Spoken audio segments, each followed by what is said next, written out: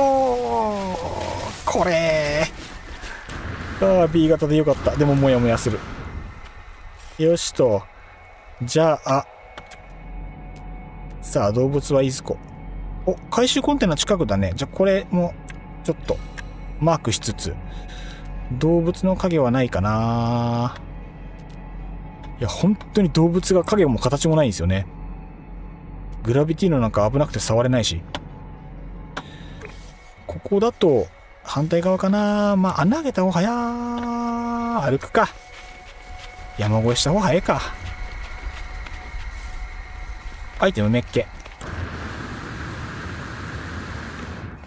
アトラスパスそういえば解放しなかったですね。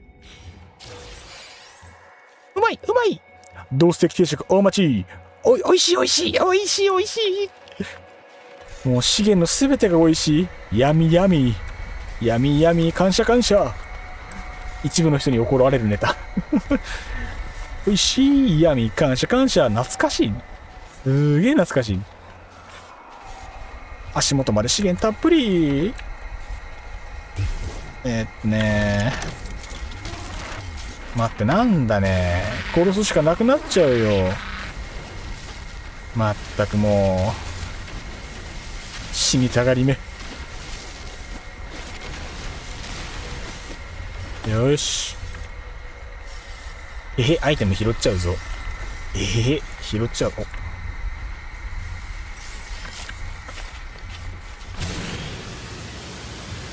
よいしょい。ブーストゲット。ノマスカ基本的に A 型発狂です。諦めの顔。A 型だったか。A 型でしたか。お、はみ出してるじゃん。偉い。掘った方が間違いないかな。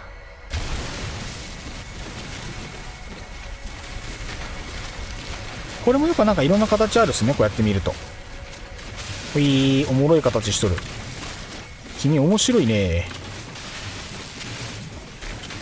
お、なんかセットだ。ラッキー。ので、とりあえず解体。あれなんでどうした。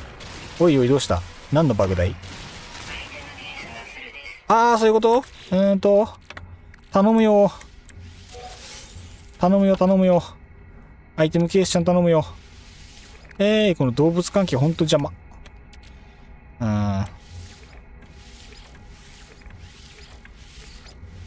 倍なら。そして倍なら。お前ももういらんやろ。使わんて。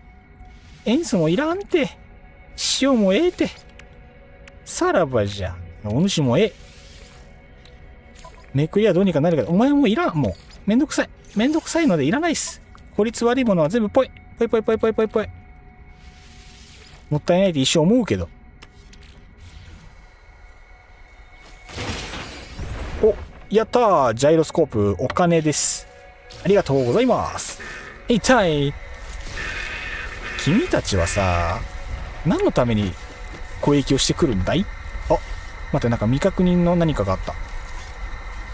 なんか今一瞬未確認の何かがあったぞ。どれだ。気のせいか。いや、なんかあったと思ったが、未確認という表示が確実に出たぞ。痛いが。なんなんだね、君たちは本当に。圧位高いね、みんな。どうした。これだ。やったー。オッケー。6万円。嬉しい。まだあるじゃん。どれこれか。うわ、嬉しい。3万円、4万円。グッドグッド。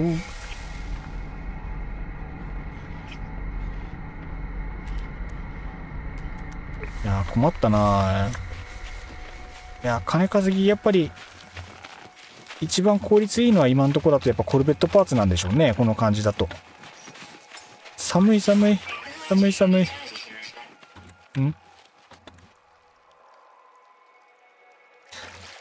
ナイス。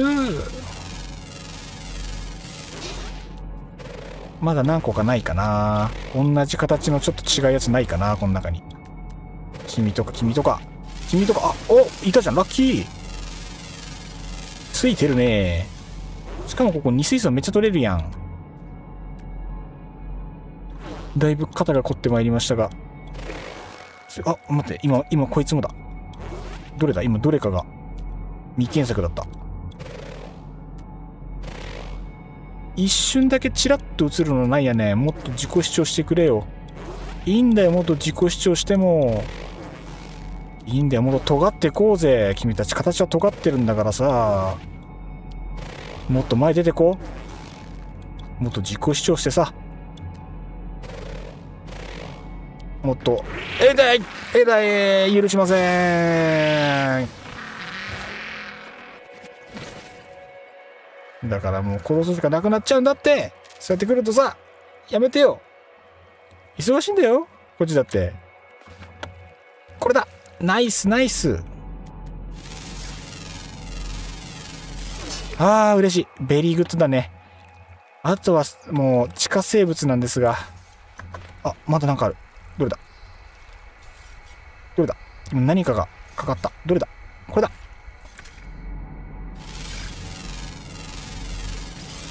植物うめえ。68,000ずつ貯まる。いいね、お金が貯まりますね。うまいのはいいんだけど、これ動物時間かかりそう。なんかうまいことささっと動物スキャンを終わらしてクリアする方法ないかしら。やはり地下生物。いや本当にそうですね。まさか予言通りになるとは思わなかった。これがフラグ。しんどすぎ。どないせっちゅんじゃい。ああ、マジどうしよう。一旦適当に潜るか。一旦適当に、もう嵐来るから潜って。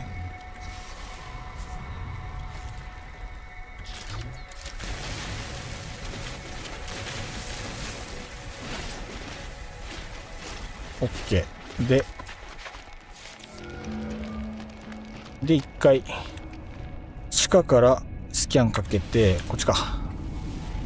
さ、生物いないかな。洞窟ない場所っぽいからちょっと怪しいけど、深く掘れば掘るほどワンチャンなんかあるのではないかな。足プルプルしてるし、もう限界なのでは。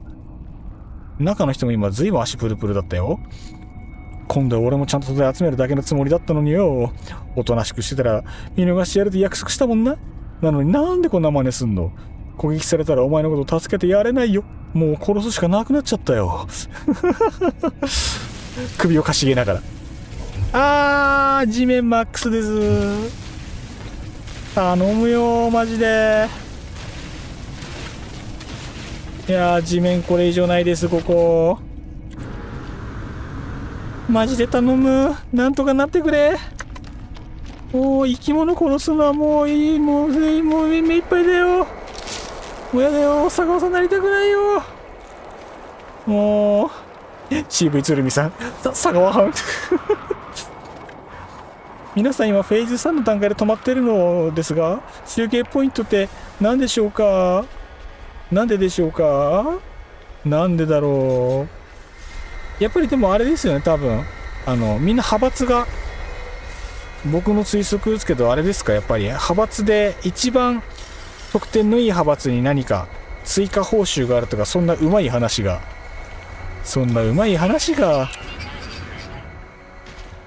あるのでは。もしかしたら多分それはまあ団体戦なのでね、みんなやっぱり自分のところは勝ちたいわけですよ。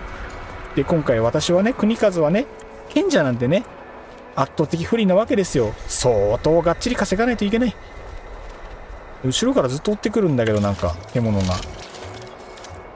風情がすげえスピード走ってくるじゃん。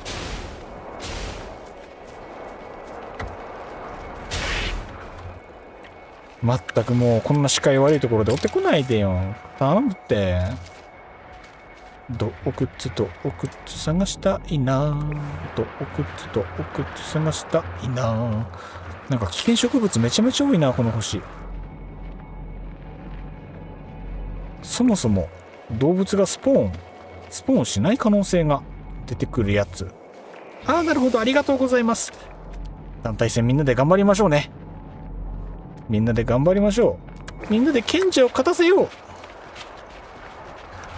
賢者以外全員気落とせ全員気落とせ。勝つのは賢者じゃ。かかってこい、おら。嵐が去りました。よしよしよし。洞窟探そうね。洞窟探すよ。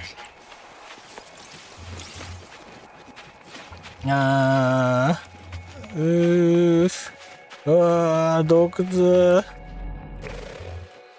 この海惑星悪意あるよ。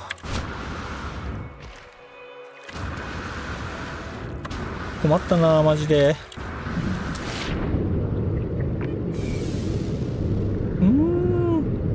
どうも、王族です。固まった生活基盤、完成。羨ましい。羨ましいことこの上なし。いいな、いいな。動物あと3匹なのに。ナノマシン3000逃すのは痛いよ、さすがに。どうにかならんかね、マジで。さすがに厳しいよ、それ、スルーするのは。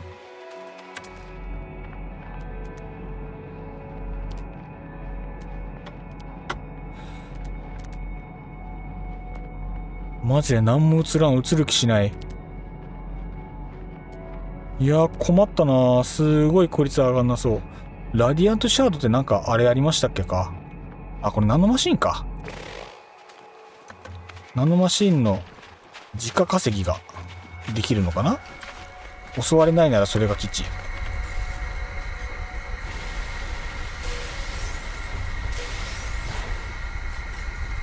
アドランディウム。ラディアントシャード。ラディアントだけ欲しいです。うん、こいつやっぱそうだね。生成してナノマシンだね。確か。200だとまあまあいい量なんじゃないでしょうか。うん、これはちょっと集めててもいいかもね。ラディアントシャドウだけはね。ワンちゃんね。どっこいしょ1。はあはあはあはあ。ほら余計なことした。ねえ、こういうことなのさ。こういうことすっからね。やだやだやだやだやだやだやだ。こっち来ないで。お願い、こっち来ないで。お願い、こっち来ないで。イエさん、同じ所属ですよ。王族が2人。王族が2人。王族が今一番なのかな。3派閥あるんですよね。確か今。よかった、王族仲間が増えました。万歳。武蔵ろ王族どもめ。王族どもめ、いつまでもそのぬくぬくと暖かい席に座っていられると思うなよ。反逆ののろしはすでに上がっているのだ。マジでどうしよう。危ない危ない。危険生物ばっかり。やだこの星。一番は木織りですね。一番は旗織りですね。旗織りが一番強いんだ。今発音がおかしかった。旗織りが今最強か。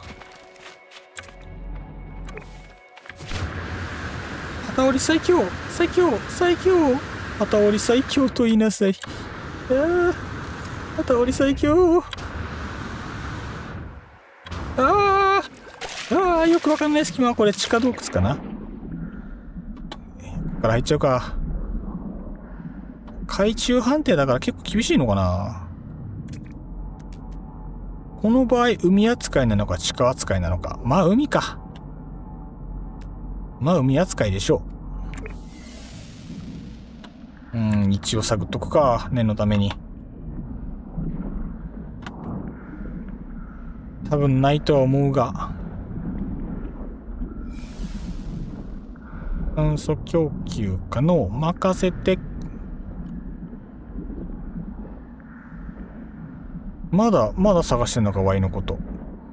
いやーねー、もう本当にしつこいんだから、本当にさ、もう。どっこいしょ1。おざす。おざす。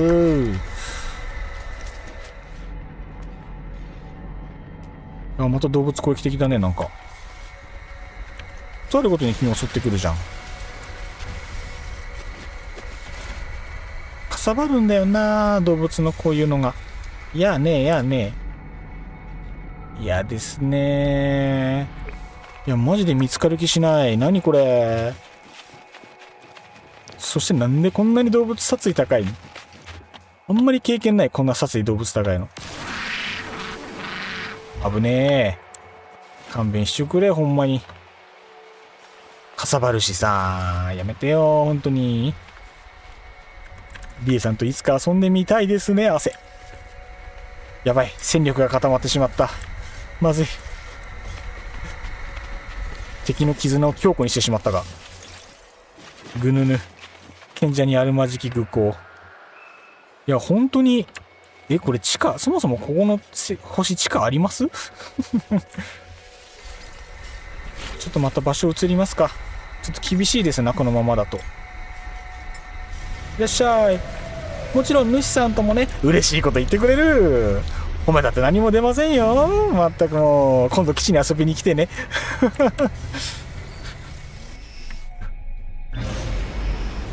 殿はチョロなので、ちょっと褒められたらすぐ調子に乗るから。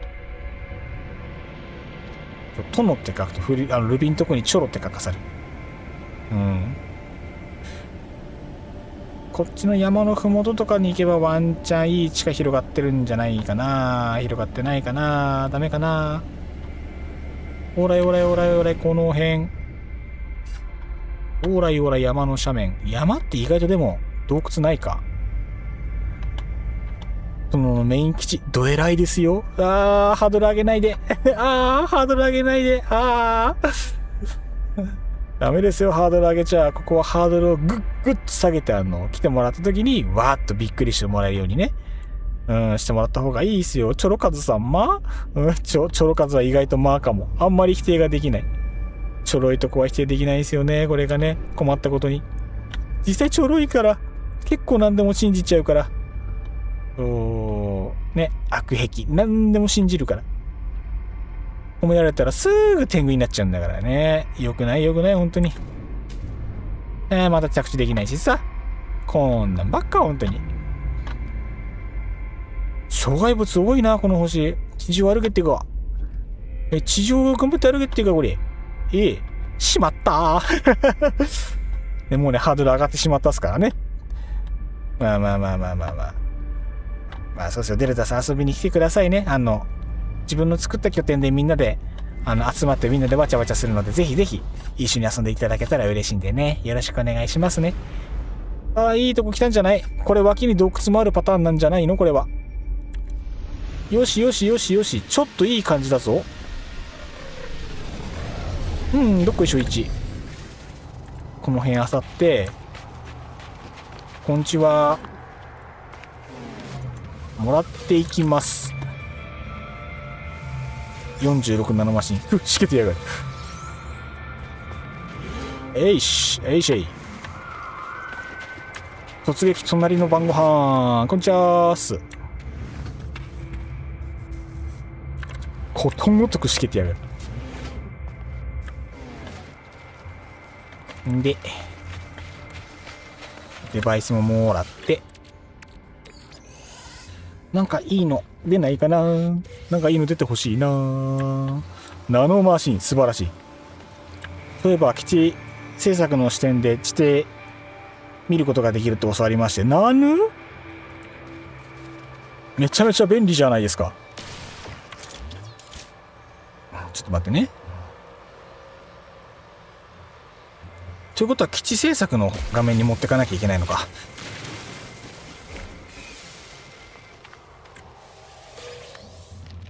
下手するとこれでカメラ飛ばしたらいけないか。さすがにいけないか。なんかこれカメラのバグでうまいこといけないかな。カメラが自分の背後に出るから、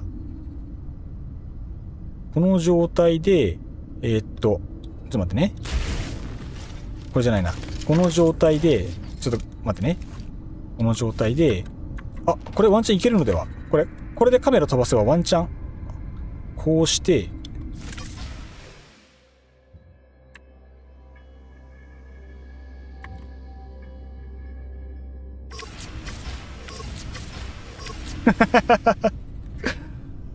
ダメっぽい。やっぱちゃんとしてますわ。やはりちゃんとしてますね。周り埋めればいけんのかな。まあ、そこまでいいか。今晩はシュールストリーミングなんてどうぞ食べてください。でも、僕のことは気にせず。どうぞお構いなく。普通の建築制作視点から3D視点に切り替えて、さらにそこから視点に戻すと石の中にいる。潜ることができる。素晴らしい。それは完全にテクですな。完全にテクニック。ノーマンズスカイ、やっぱそういうテクニックが面白いな。こんちは物販でなんかいいもの売ってください。ほら、トラベラーですよ。トラベラーはね、手厚くやってあげないと。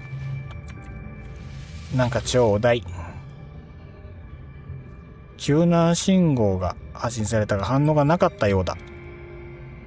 1、2、6、24、120、240とかあればよかったけど、20、620、720、180か？近いところ。はい、外れー。で、慶太郎さんに教えてもらいました。さすが。慶太郎さんやっぱ詳しいですね。さすがや。でも地下の生物は見つかりませんでした。悲しいよ。お、こんばんはトラベラー。ありがとうございます。あ、初見さんありがとうございます。お名前失礼します。白空島さんですね。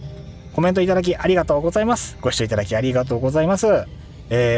新人トラベラーの、ここ大事です。新米トラベラーの国和でございます。どうぞよろしくお願いいたします。まだペイペイなんでね、わかんないこともいっぱいありますが、どうぞよろしくお願いいたします。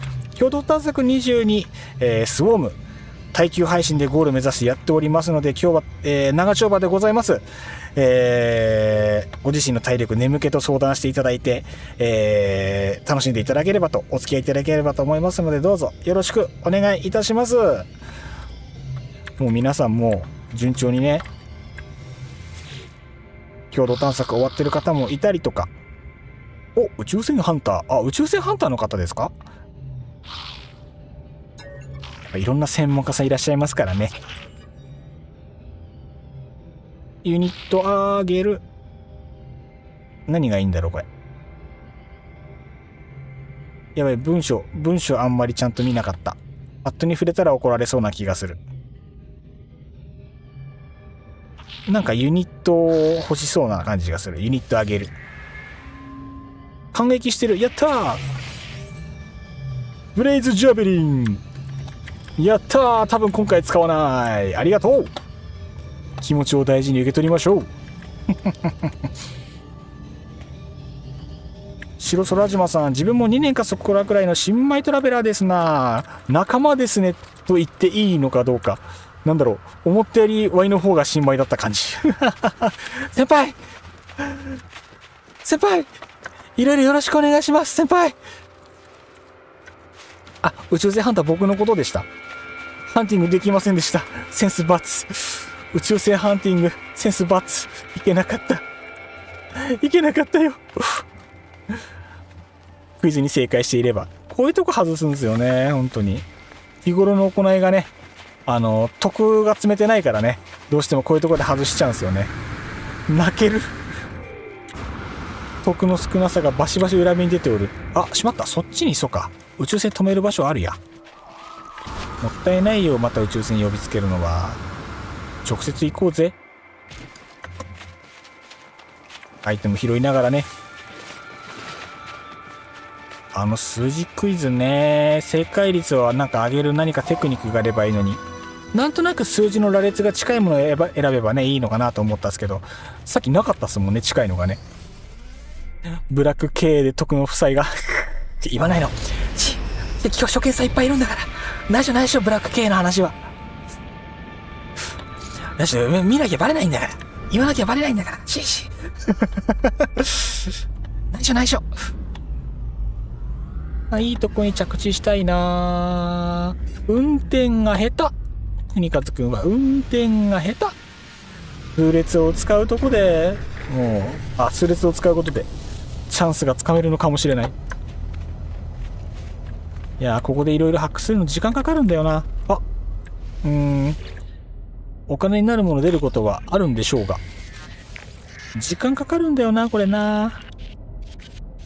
なんかいいものが手に入ったら嬉しいけど懐圧迫するしな。これあんまりおすすめのあれではないけれど来ちゃった。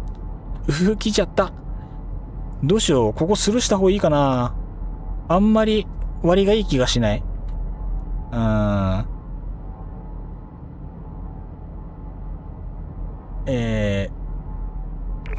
だいたい等差数列か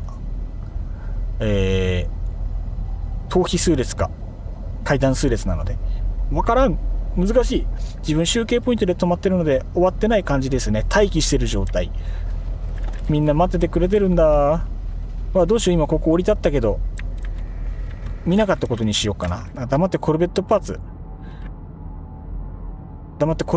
ツ集めてる方が絶対楽な気がする。よし方向転換。ここやめた効率よく行こうね。うろ覚え知識。いやでも大事。そういうのがね大事なキーパーソンになったりするからねすごく大事ですよ。船に勝手に押し入って違法植物栽培を理由に部下を当局に売ろうとしたって本当ですか？あれは違う。あれは部下が勝手に。俺は知らなかった。俺はニップなんか栽培してない。俺じゃない。部下が勝手にやったことだ。今回のイベントもいまいちピンときてないからとりあえず更新されてるミッションだけやってる感じですな。今回もなんかあれですもんね複雑というかうまくいかない。よいしょ。戦闘が結構ヘイトが重たいというかあとお金稼ぎとかこの辺戦闘に対して蓄えるのがやっぱりちょっとコストがかかってる感じはするですね。なんかもっとコンパクトな依頼にならなかったのかなとは思いつつどっちの方が早いんでしょう。いやビームの方早いや。タイタンヘビーブースターいくらで売れるんでしょう。王族はつらい。王族だぞ。今にその椅子から引きずり下ろしてくれる。我々賢者をなめるなよ。必ずその2番目の席から引きずり落として我々が2位になってやるからな。声はでかく志は低く。いや洞窟が全然ない。もう無理じゃない？なんか無理な気がしてきた。どうする？もう諦めて次行く？なんかその方が早い気がしてきたよ。どうしようねみんな。どうしよう。マジで進まん。マジで進まん。そもそもお金って全然溜まってないでしょ今。なんぼ今1、10、100、300万足んな。1000万2000万ぐらいないとそれなりの船買えないのでは。2000万でも足りないか。いいランクだと非常にまずいのでは。洞窟あと動物頼む。3000ナノマシン欲しい。3000ナノマシン欲しいよ。頼む。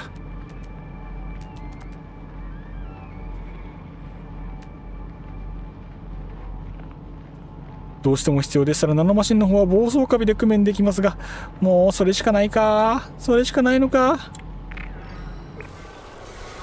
また動物いるしさ。それでもダメ。ちょっと待って。さっきこれだけ回収したい。ありがとう。痛いよ。痛い。何今いじめにあってます？そういうのって良くないと思うんだ。なんかね S ランクは5000万は欲しいですね。遠いな。5000万は欲しい。遠いな。シンプルマニーだからな、やっぱ徹底してアイテム集めをやっていかないと割と厳しい感じがある。そもそもこの星でこの地下の生物探すの割と無茶な可能性がある。そもそも洞窟ないもん。よく最初洞窟見つけたな。あれラッキーだったんだな、きっと。歩ってるうちにたまたま洞窟見つからんかね。最初の頃の金集めは大変だったな。やっぱりそうなんだ。やっぱりそうなんすね。いやー、だって今超大変ですもん。結局あれなんですよね。金貯めて物装を整えないと多分途中できつくなるんですよね、この感じ。いやー、結局掘らないと取れないんかーい。好戦的生物は先に倒す。いやー、またかよ。いやー、勘弁してくれよ。急に夜に。DA さん待って待って待って。DA さん待って。それはいけない。DA さん待って待って。それはいけない。それは待ってほしい。イベントでいっぱいぞ。いっぱいなんです。ごめんなさい。今厳しいです。そしてね、今回はね、大事なイベントなんでね、殿頑張りたい。殿頑張りたいんですよ。できれば。ちょっと孫ついちゃって、ちょっとね、画面に変わり映えしなくて、ちょっとみんな眠くなるかなって節はあるんだけど、できれば殿に頑張らせてほしい。了解、耐えます。申し訳ない。気持ちだけしっかり受け取りました。ありがとうございます。そのお気持ち確かに頂戴いたしました。動物が襲ってくる。やばい、落ちる。やばい、落ちる。やばい、星が俺を殺しに来てる。星が俺を借りに来てる。応援してます。ありがとうございます。応援ありがとうございます。その声が力になる。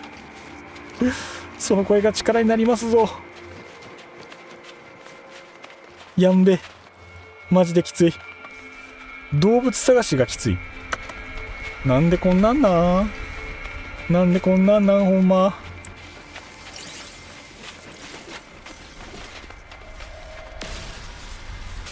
まだ来るかな、やつら。まだ多分追ってきてはいるんだろうな。ほらね、動物がすぐ来るんすよ。ラディアントシャード壊して大丈夫なのに、動物買ったらすぐ来るってどういうことなん？動物愛護団体なん？ヴィーガン？ヴィーガンなん？食べよう、食べ食べい。君たちは空を飛べないだろう。気分転換に一旦金目を売りに行きましょう。確かに了解です。売っ払ってね、数字見て元気になりましょう。気持ちいい数字が見たい。やべえ、エンジン空っ欠だ。やべえ、やらかした。マジで言って。うわ、とんだミスだ。エンジン空っ欠にして置いてきちゃった。うわ、めんどくさいよ。久しぶりにやったよ。ねえ、1000メートルとかあるって。行きますか。これ、日頃の行いね。こういうとこ。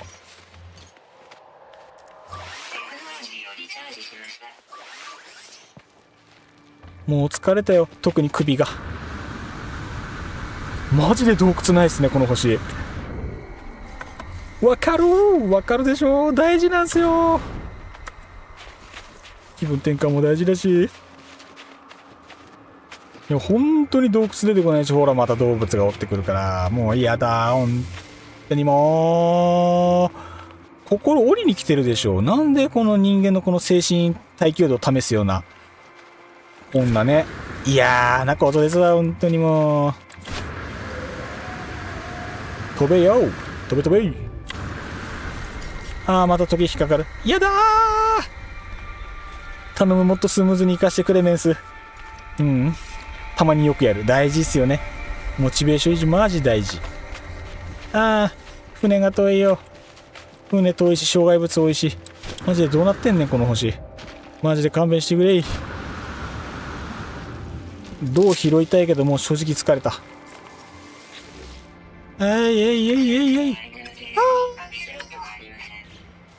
つまりこういうこといらないな、もうポイ捨て。これ何？売れば金になるからちょっと取っておこう。はい、バイバーイ。はい、バイバーイ。あと捨てるそうなもんなんかあるかい。ガラスもう使わんでしょこれ多分。バイバーイ。バイバーイ。木の声か。あ、違ったわ。ダメだ。精神すり減らす。いやーね、本当にきつい場合は我々を頼ってください。すぐ駆けつけます。ありがとうございます。気持ちはしっかり受け取りつつ、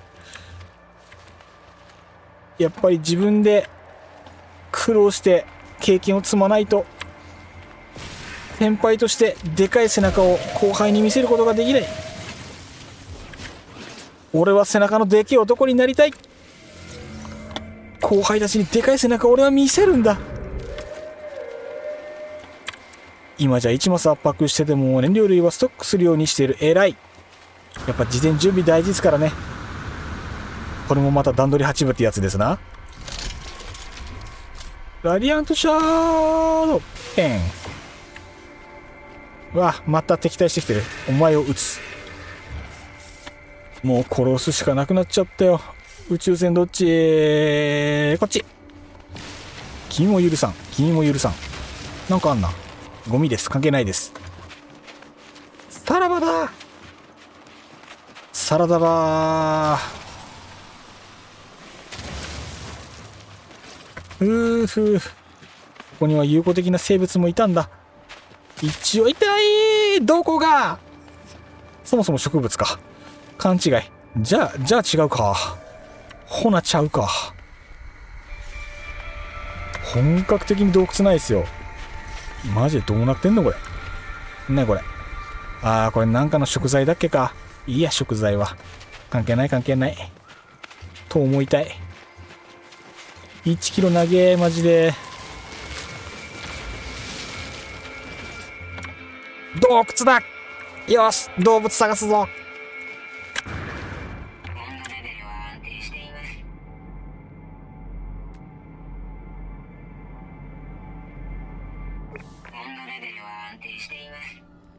頼むよ。ねえ、頼むよ。普段は滑落するほどあるのに、そういうこと言わないの。そういうこと言わないのさ。いや、本当にそう。今回本当ありえないぐらい少ないですね。これノーマンズスカイか？少なすぎてちょっと。いや、本当に地下少ない。何これ。ある。地下あるよ。そこすぐ地上じゃね？うおー、頼むぜ。よし、広がった地下が。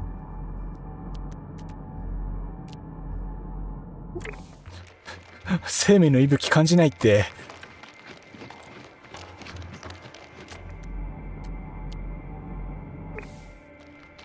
ガチ？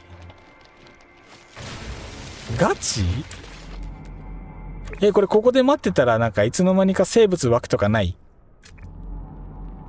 これちょっと待機時間短いからのモブが湧いてないだけとかある？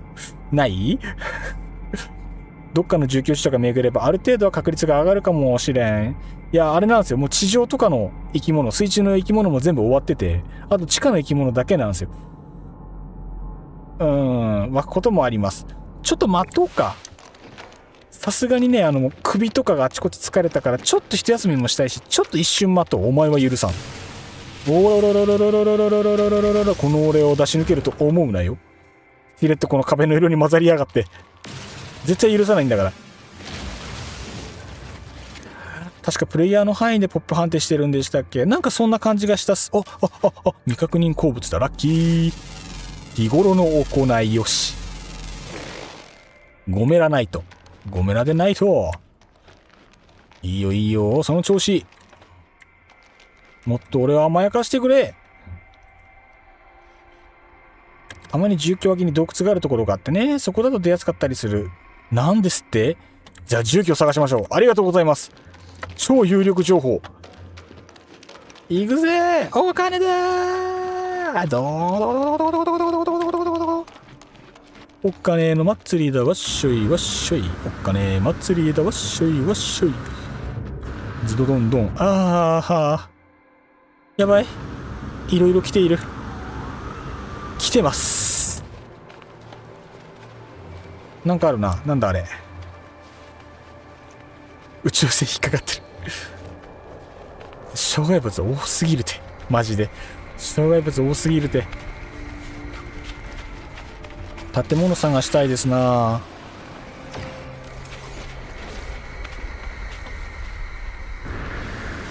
いやー、高低差めんどくさいよ。地下の生物って大変だからね。本当にそう。いやー、マジで本当に大変。なんとかならんすかね、これね。まあ、どの道まずは拠点に戻るところからか。マイクロプロセッサー嬉しい。マイクロプロセッサー嬉しいが、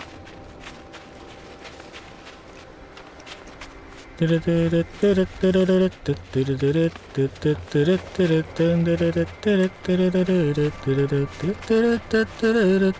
まずパラってインベントリ軽くしましょう。了解です。そこでも売れますか、確か。そこで通常アイテムがなんか売れた気がする。売れるようなら売っちゃおう、そこで。また場所いいですね。こうやってアイテム売れる場所がいっぱいあるのは本当にありがたい。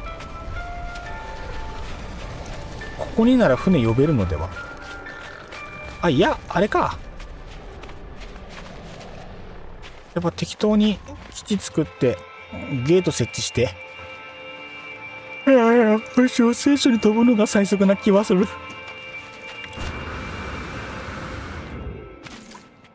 こんにちは。こんにちはは。一瞬寒い。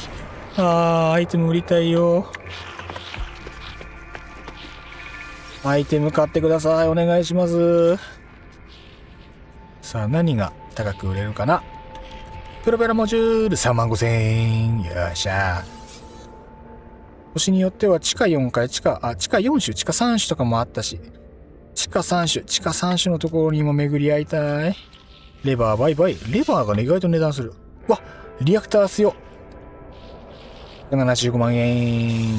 今がいくら526万6千。まだまだ足りないですね。こんなもんかい。国数こんなもんじゃないでしょう。ラディアントシャウトはナノマシンなんでね。15万円。リアクターがこれだ。このジャイロスコープ、この回収したスクラップって、これまだランク上がるのかな。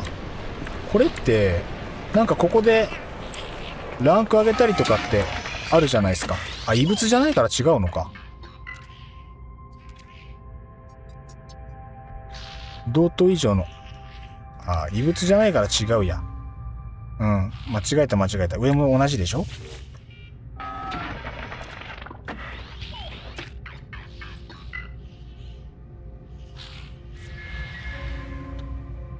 まあ、売ろっか。ただただ売却しましょう。とりあえずね。売ります。いい値段になるから、このまま売っても全然お得だからね。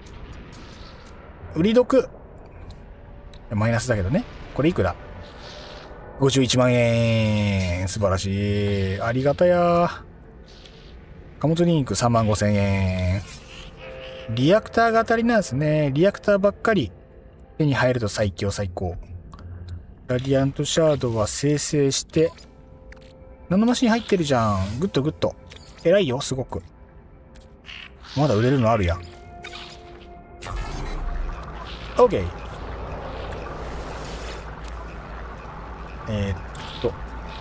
売却の、宇宙船が近くにないからダメだ。もう、なんて段取りの悪い。いやー、エネルギーないと呼び出せないっけか。いや、いけたぞ。これエネルギーなくても呼び出せるんだ。グラビティのボールも忘れてました。それグラビティのボールもやらなきゃ。ここにも売れるもの入ってますからね、しかもね。やることが多いよ。いやー、困った。マジやること多い。頭がぼーっとする。あかん。あかん。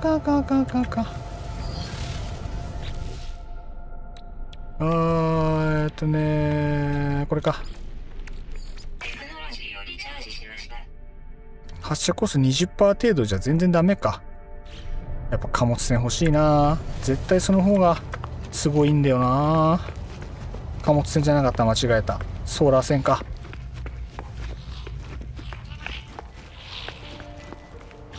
貨物船、そうだ、貨物船召喚。見えない悲しい、見えない悲しみも滅びもあなたとウィレイバウ。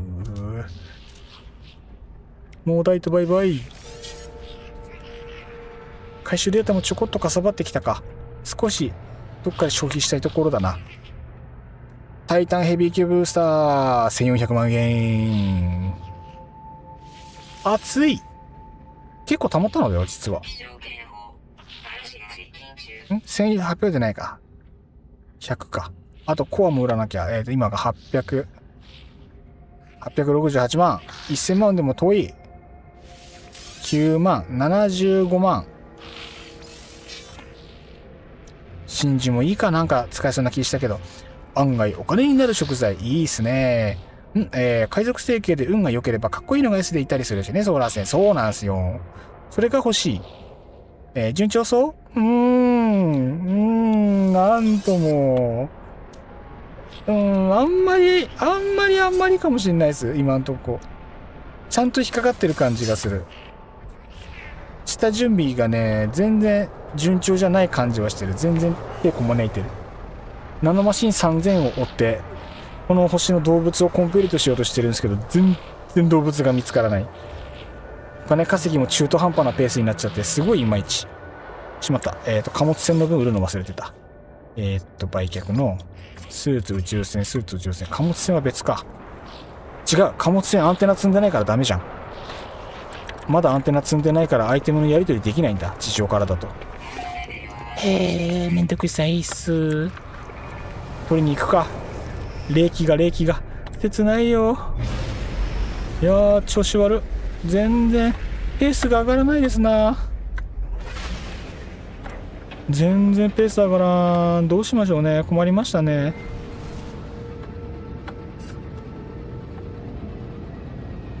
はい。で、呼び出した貨物船どこだ。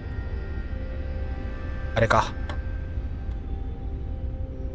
貨物船から直接売ってもいいね。まだ開場しなくてはいけないのでは多分。貨物船今さっきゲットしたばっかりだから、そう設備が何にもないんですよね。だから直接売るものとかも今何にもないはず。始めたばっかりだからね、何もないんですよ。オーライ。困った。全然困った。始めたばっかりは嘘か。もう始めて何時間 ?4。もしかしてもう7時間ぐらいやってる？全然進んでないね、こんなにやってるのに。今までの中で一番効率悪いんじゃないですか？もしかして別ゲーやっててラストステージからエンディングまで終えてきたよ。もうこの時間、こんだけ時間あればそうなるっすよね。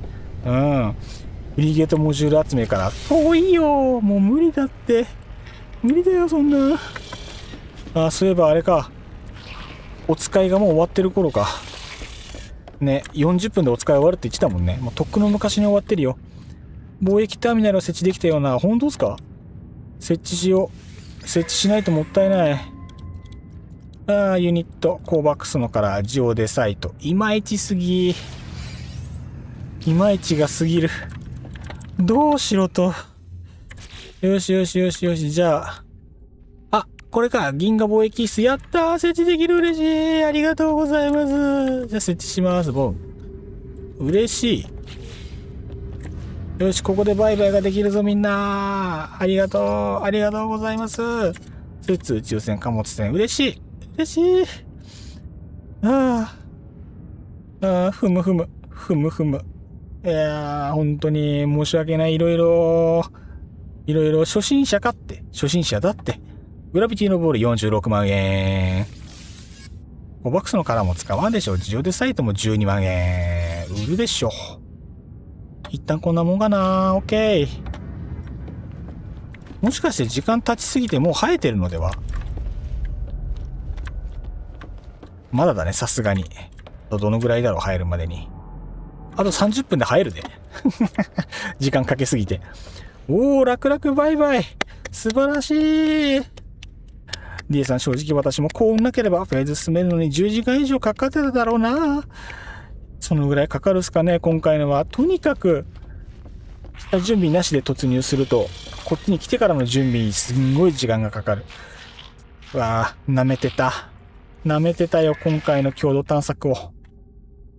なんかいけるのないかな。今言ったのこれだから無理か。なんか星2つのやつしかない。なんかもっと簡単なのがいいんだけど。戦闘短いけど絶対ボコボコになって帰ってくる。2時間で行ってきてもらうか。仕方ないですね。絶対適正ないけどね。絶対適正ないけどね。いってらっしゃい。やっぱりコルベットパーツが旨味ありそうですね。当たると単価でかいですからね。一気に100何万とかもらえるから、それがでかいですね。いやー、本当にあれだよ。これのさ、一番大事な、これテレポートチャンバーさえ解放できれば話ぐっと変わるんだよね。解放できてほしいけど厳しいんだよな。なんかそういえば、アイテムありましたよね。回収してないやつ。いただいてもよろしいか？なんか良いのがあれば。銀と金と。この辺は一式欲しい。それは持ってていいよ。どうせここで使うんだし。ここに入ってると使えないっけか。いいや。残しとこう。覚えてたらまた後で。コンテナも開放できれば。ねえ、本当にもうこの辺。全部この辺。とにかくうまくいってないいろんなものが。で、アイテム整理して。海賊政権を見つけれるといいな。密輸でそこそこ高値で取引できんこともない。いや、それも熱いですね。それも熱い。その流れの方が楽な気はするんですけどね。そこ、熱っ。やべえ。さすがにちょっとまず、ちょっと待って。ちょっと待ってくださいね。ちょっと熱さおかしいぞ。ファン1個止まってねえか。ちょっとお待ちくださいね。確かファン1個調子悪いんですよ。自分も水飲みながら、お茶飲みながらね。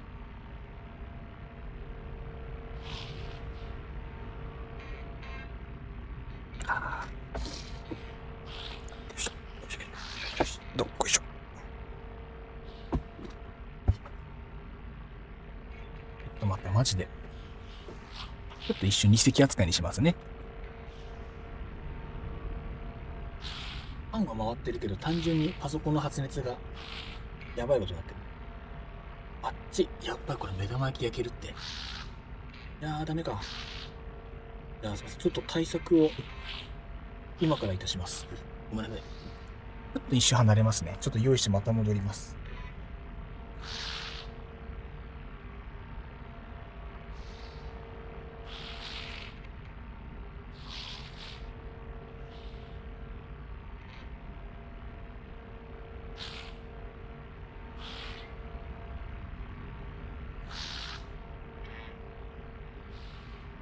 ゆっくり足元ファンに、こちらのですね、よいしょ。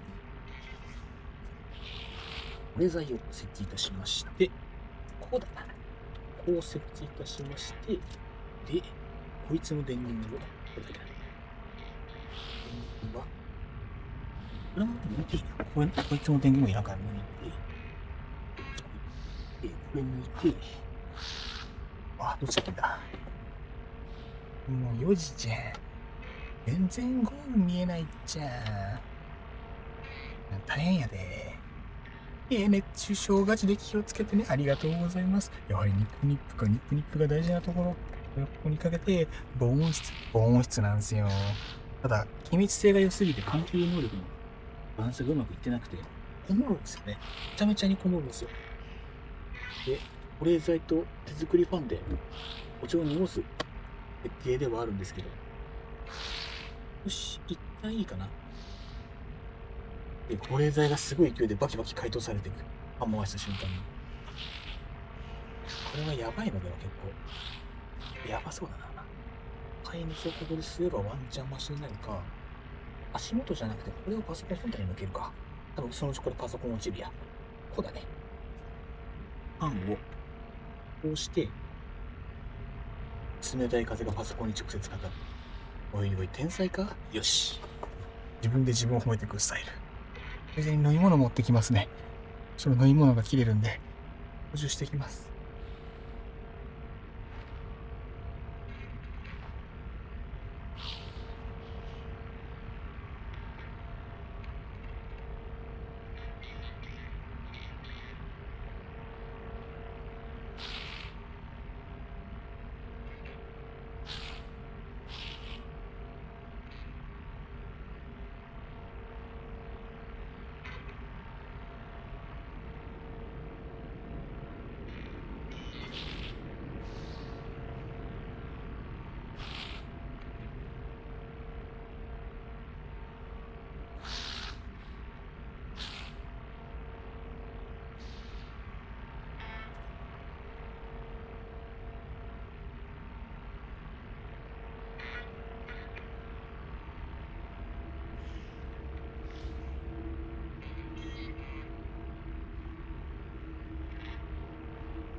お待たせいたしました。いや、熱い。ちょっと熱い。ちょっと待って、扉バホバホするか。こんなに熱いな。危ない危ない。こんなに熱くなるの初めてだ。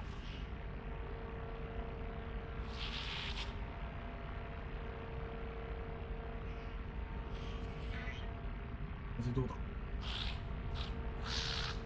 もし扉壊れんじゃねえか、これ。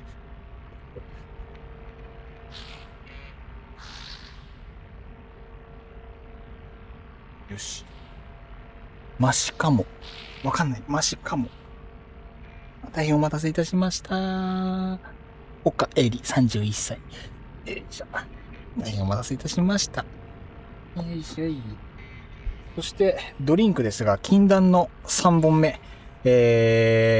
お持ちいたしました。レッドブルザ・パープルエディション巨峰フレーバーでございます。ここから気合い入れてね、加速していきましょうか。では、ASMR タイム。いつものやつでございます。離席を解除して、お聞きください。爽やかなサウンド。目が覚める。皆様、おはようございます。いただきます。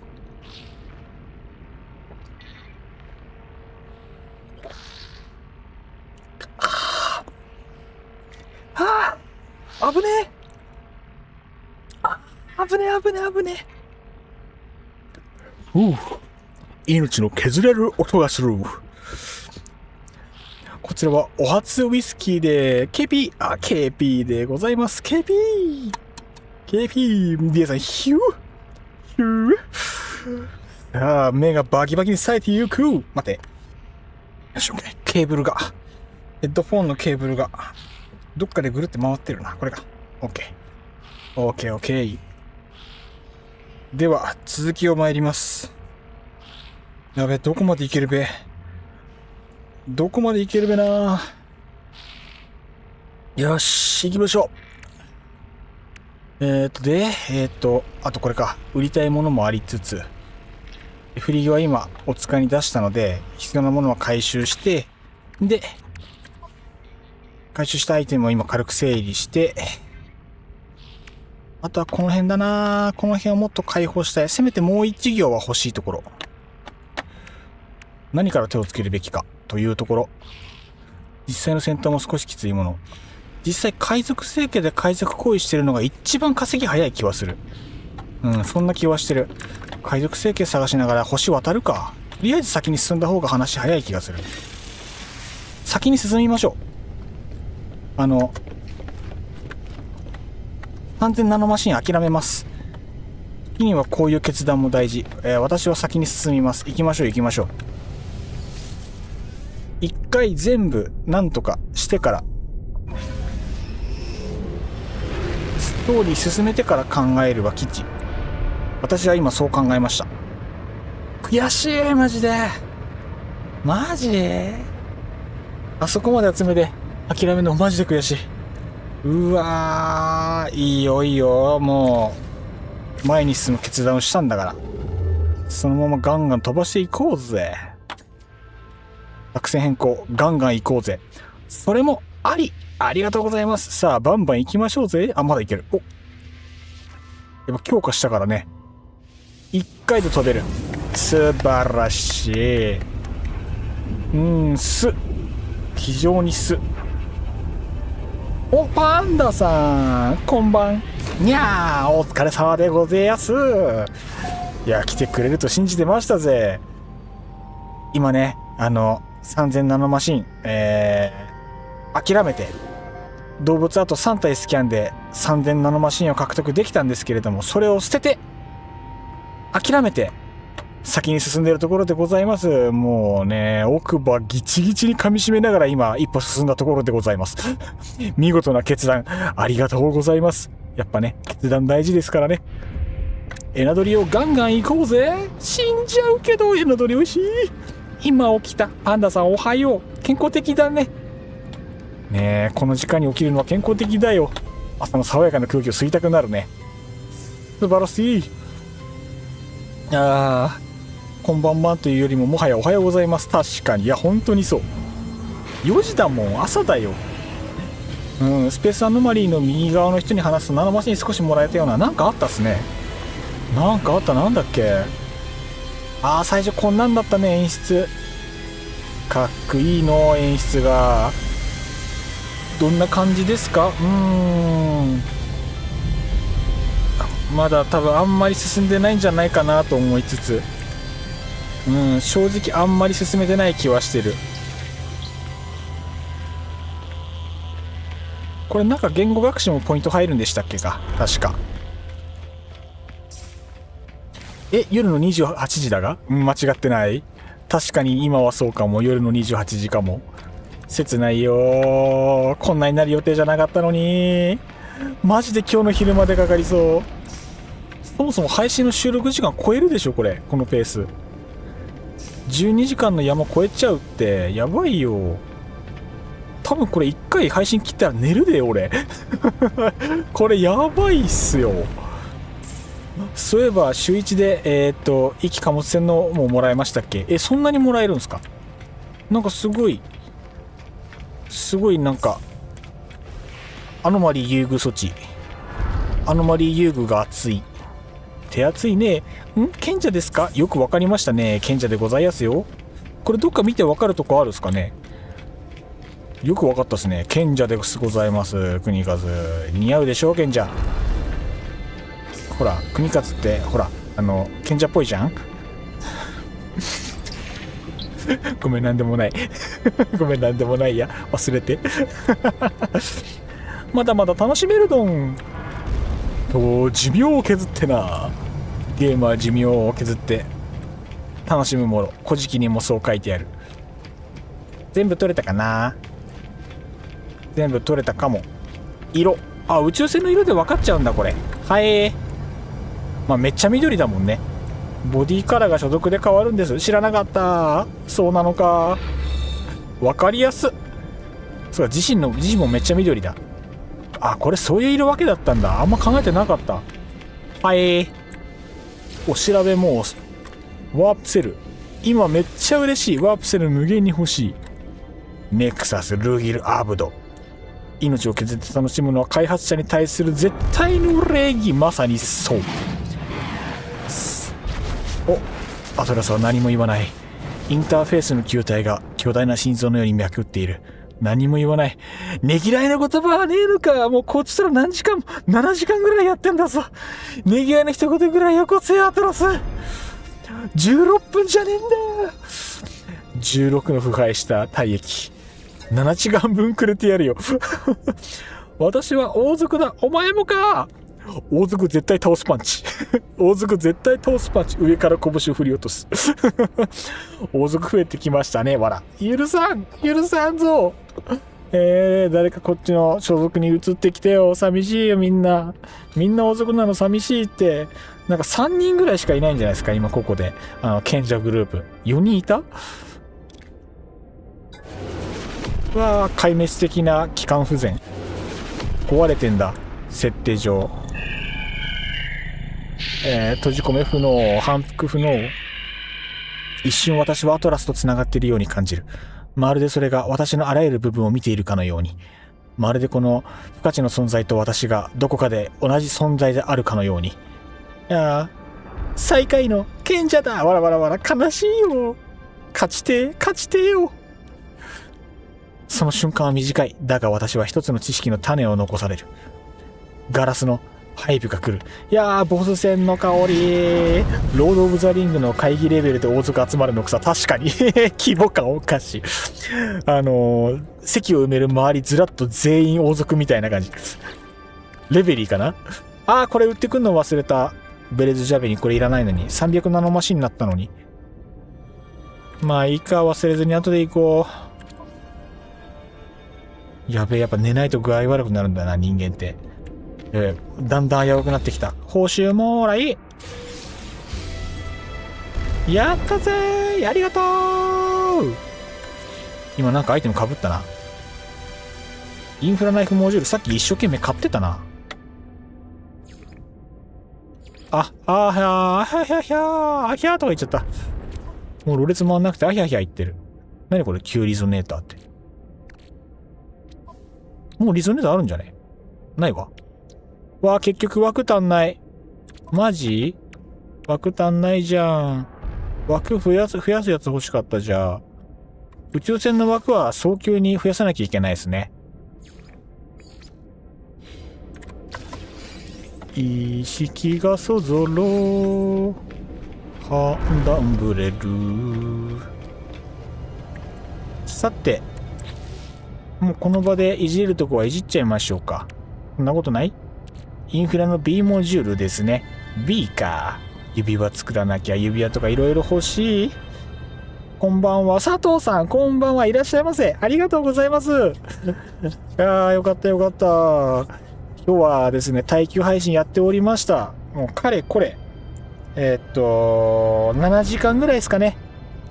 7時間ぐらいぶっ続けてやってるんですけれども、まあ、進捗が悪い。全然ね、やっぱ3000ナノマシンに、なんか3000ナノマシンやのにちょっと時間かけてしまったのが。次で積載量拡張が来る。どれの？宇宙船の？絶対欲しい。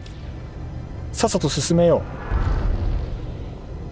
佐藤さんありがとうございます。頑張って進めておりますので、共同探索ぜひ応援してください。よろしくお願いします。耐久配信です。クリアするまで帰れまてんのつもりでやっております。割ときつい。枠みちみちなんで早く欲しい。そうっすね。何？始まったー。やめてくれ、頼む。どうなるのこれは。通常通り戦っていいの？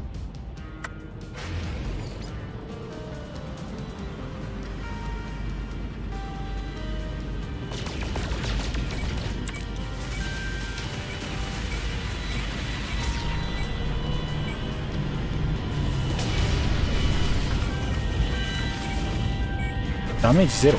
おかしいな。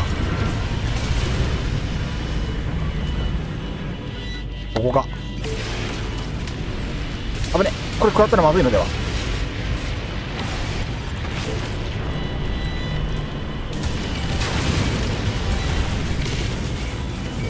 おや？これもしかして中に入れたのでは。これ話変わるのでは。ダメージ入ってないな。ダメだ、これダメージ入ってない。これダメだ。やばい。そんなうまい話はなかった。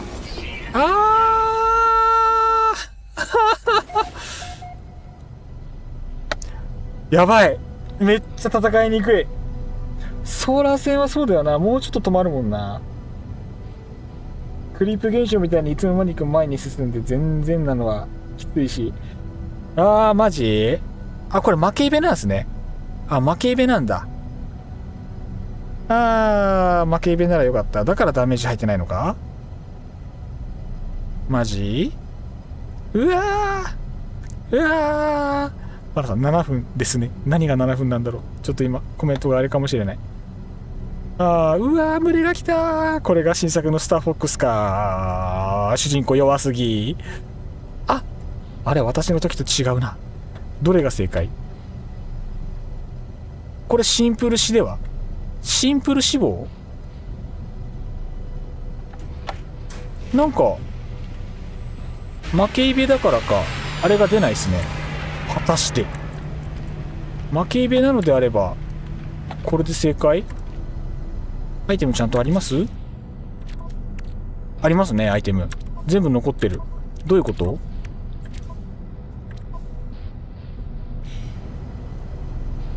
シンプル死っぽい。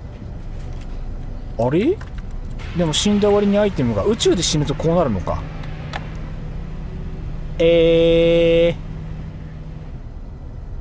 シンプル死亡は進みません。しょうもなさすぎる。さすがに今のはしょうもなかったな。どうしようかな。じゃあやっぱりこの辺の武器を整理してフォトンキャノン一回外そう。一回フォトン外して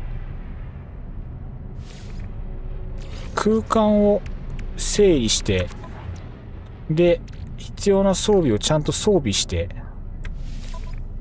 というわけで耐えてください。頑張るしかねえってこったぜ。特攻あまりにも特攻いつの間にか前進んでましたもんね。悲しいかな。宇宙船が弱すぎるんだよ。さすがに厳しいよ。さすがにこれは厳しいよ。シールドが A シールドもいまいちかい。 S シールド SAAA で今武器がこんな感じですが、さあ果たしてこれでいけるのかどうか。いきましょうか。第2ラウンド。攻撃を少し避けるだけでいいです。さっきぼーっとしてまっすぐ飛んでましたもんね。コアに取り込まれる人はこのリアクも目を持ってしてもさすがにさっきのはおかしすぎた。明らかに。じゃあどうすればいいんだろう。宇宙船名前は強そうなのにね。パイロットがね弱すぎた。長押しでターゲットをロックして宇宙船のを発射する。で敵は今どこなんでしょうか。ガラスのハイプと交戦中にはなってるけど消えてない？もしかして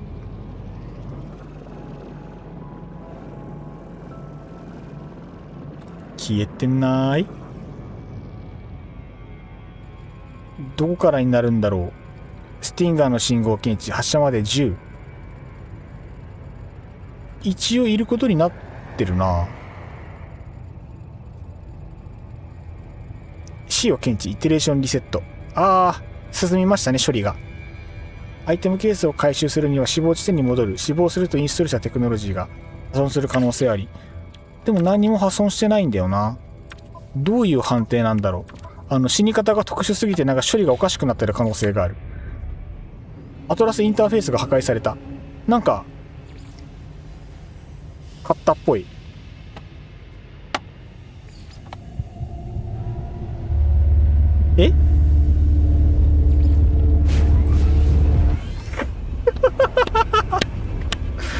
これ待って、つまりこの賢者は戦わずして勝ったってこと？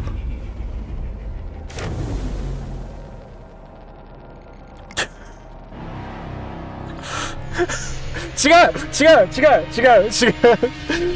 思ってたの違う思ってたの違うよ先生。何イベント1個スキップしたってこと？映像キャンセル。 RTA の新しい形がさっきの戦闘は戦わないで真正面に特攻してそこで死亡するのが正解ときた。世界の RTA 勢の皆さん、世界の RTA 勢の皆さん、映像キャンセルいけますよ。特攻です。なるほど、こうなるのか。進んだ。ここ映像があるはずなんですけどね。映像キャンセル。ひどい。ねえ。映像見たかったよ。じゃあもう見れないじゃん。これは新しい。何それ。めちゃくちゃだよ。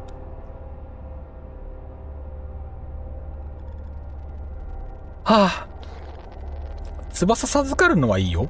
別にね。飛びすぎだよ。行きましょうか。わらスタンプありがとうございます。飛び交いましたね、わらが。おはよう、世界、グモーニンは朝4時。これが最初か。それとも最後か。いわゆるバグ。待って、これ。待って、ちょっと教えてほしい。これはストーリー合ってる？これ普通に質問答えていいの？これ今、ごめん、ちょっとこれはね、説明欲しい。わら。これね、これどうなの？流れはこれ、大丈夫。これ映像があって、で、映像があった後にこの画面になるは正解。映像スキップしたけど、仮に映像があったとしたら、ここにたどり着くまではセット。これは正解？いわゆるバグではあるんだけれども。これ普通に質問答えていい？流れはこれ。ああ、よかった。合ってます。ああ、よかった。これが最初か？それとも最後か？流れは合ってます。よかったよ。もう変なバグで変なとこまで戻ったのかと思った。どうしよう。これ最初って言い張っていいかな？映像見なかったから一回最初ってことにしていい？もう一回戦うでしょ？多分。最初。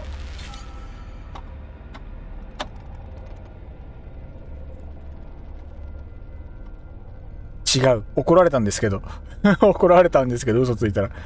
最後じゃないもんじゃ、間くれよ、選択肢に。二つじゃないって。もう。まだかけらだ。三つのうち一つ。賢者よ。変わらんやんけ。最初帰化を開始しますか？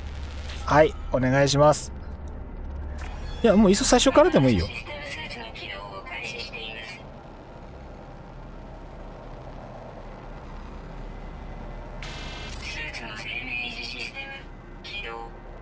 ああ、またなんか違う星かな。ああ、違う星っぽい。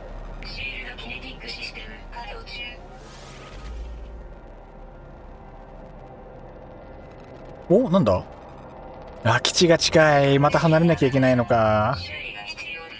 ディエさんありがとうございます。一応映像は、ディエさんの配信の方の26分のところに載ってるそうなのでね、まだ配信、映像見たことない方、気になる方はね、ディエさんの方もノーマンズスカイ配信しておりますので、そちらの方の動画の26分からね、先ほどのスキップしてしまった映像を見ることができますので、ぜひ、ご覧ください。どうぞよろしくお願いいたします。といったところでね、初期化完了探索22スウォーム。じゃあ、今からスタートってことで皆さんよろしいか？ダメ？困ったよ。マジで言ってる？エクストリームとか言ってるし、一応建物借りますね。建物嬉しい。助かる。よし、じゃあ、何から始めればいいだろう。なんかすげえ学士来ちゃって。ガラスの手を報酬受け取りましょう。戦ってないけどね。まあ、いいか。積載拡張10個もらったし。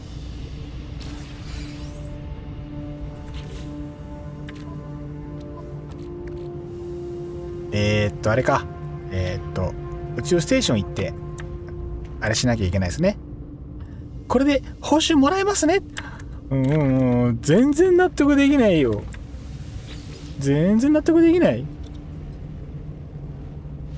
なんか、展開したいのあったっけかな？特にかな。もう必要なもんは、最低限必要なもん分けてるね。さて。どうしようね。必要なアイテムが多少欲しい。自分の宇宙船があっちだから、そいつを今から解放しなきゃいかん。ちょっと待って。ここの動物の頭数が少なければ、ここで動物まとめてスキャンして、ちょっと欲しい。ダメならすぐ諦める。数が多いとかね。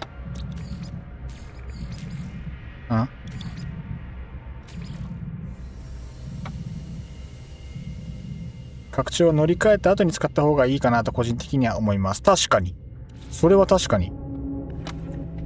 結局お金貯めて船は買わなきゃいかんすからね。今の船だとちょっとあんまりにもやりづらすぎる。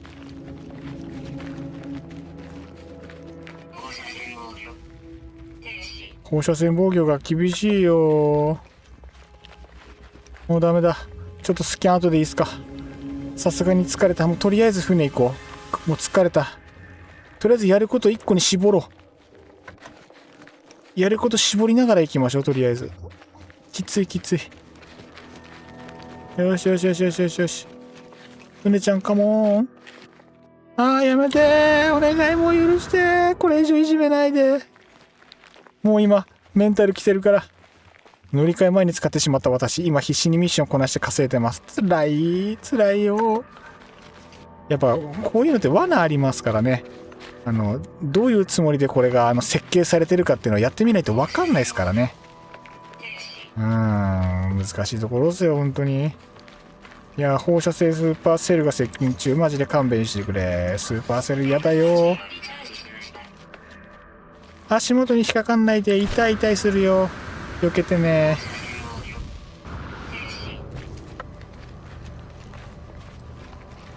セーブあるかと思ったらなかった。イテレーション国数をいじめぬんで。国数をいじめぬんで。許してくれ。よし。番号登録だ。アトラスの庇護下に入る。いろいろも安全地帯。フェシウムだ。珍しい。今回フェシウム初めて見たかも。オッケー。ナノマシンいっぱいください。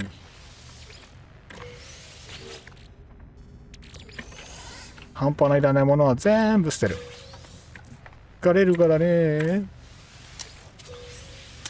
オッケーなんじゃないか。そのまま拾える？拾えない。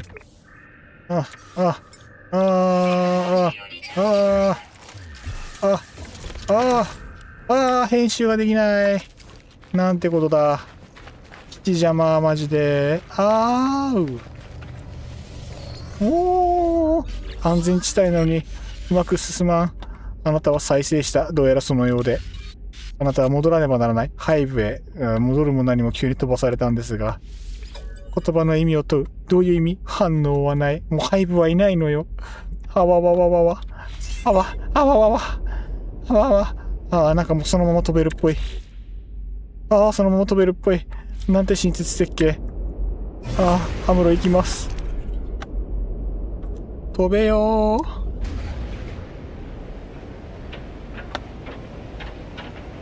ー。もうこの星、いや、次行こう、次。インフラナイフも慣れとかなきゃダメか。なんかそんな気がするな。よいしょい。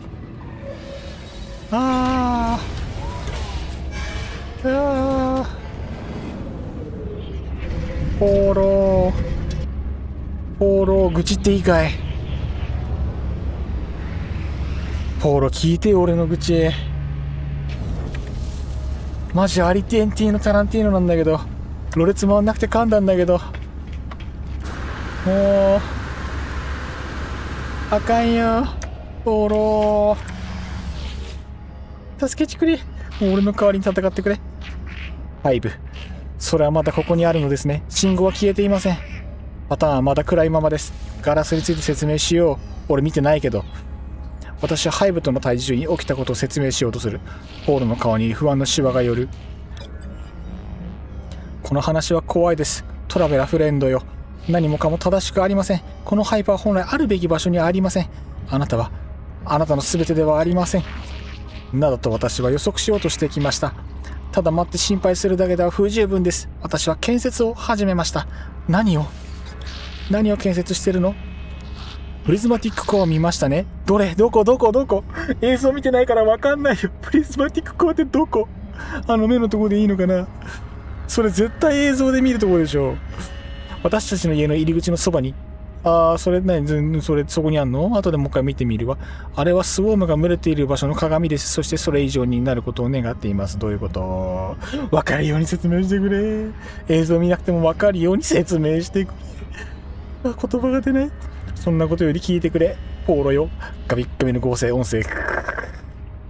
つれえよ。さらに何があるんだいそこには。私はコアでデータを追跡してまいります。理論があります。計画があります。ポーロの口調が変わり、計画への熱意が不安を上回る。まあ元気ならよかったよ。ハイブには馴染みがあります。アトラスのようですが、完全にアトラスではありません。あなたに固執しています。わしに？あなたの全てに。わし？ポーロさん、毎回言ってることがわからない。マジ本当にどういうことなんだってばよ。頼むぜ、ポーロ氏。ハイブはクリムゾンハンターではありません。違いますが、その一部です。ただ間違った場所にあるだけです。つまり役割を果たすべき場所にいなくて、変な場所にいるから行動バグってるってこと？で、たまたま対象側になってるってこと？はた迷惑なんですが、それは、コアは鏡以上のものです。これは結合エンジンです。かっこいいな、結合エンジン。すべてのかけらが再結合し、スウォームへ反射できれば、ハイブへも反射できます。物事を正しい場所へ反射し戻すのです。ポールさん、前言ってることがわからないけど、つまり、殿のストーカー。正解かも。どうか美少女であってくれ。美少女 Y か。じゃあイケメンか？より大きなデータがより大きなコアを構築しています。ここにあるべきではない物事の現実を整えるのです。いい計画ですよね。言うはやすしと言ってな。コアをもっと見てください、友よ。計画が見えるはずです。それやるの俺だろ？ポーロ氏、それやるの俺だろ？なんとかならん？なんか解放できるのあるかな？だいぶきついで今。宇宙船アップグレードしようね。リゾネーターってさっきつけたっけか。リゾネーターをさっきつけたか。ちげ、枠がなくてつけてないんだ。で、とりあえず宇宙船を新たに買うためのなんちゃらかんちゃらが欲しい。とにかく金を貯めて宇宙船を探す。とにかく金を貯めて宇宙船探して、いい宇宙船乗り換えてから進める。じゃないと話にならん。いやー、いいね。なんかちゃんとなんかそれっぽくなってきたね。熱くなってきたよ。ガンガン行こうか。あと何解放できる？マルチツールの解放で必要なものはあるかな？だいたい言ったか。もともとスキャターブラスターしか使う気ないからこれでいいとして。あと、こっちでナノマシンをちょこっともらえる可能性があるということなので、ちょこっともらっていきましょう。卵、料理人、なんだっけ。アレス。いや、今日もスケカンが素敵ね。はーい。結構もらえた。950。ありがとう。ポールさんとナーダさん、だいたいいつもプレイヤーに丸投げしてくる。ほんとそれ。アップグレード購入できる。なんかあります？なんかいいのあるかな？なんかいいのあるかな？なんかいい。全部ビート C やないかーい。全部ビート C やないかーい。また今度でいいです。ありがとうね。いいもん見れたよ。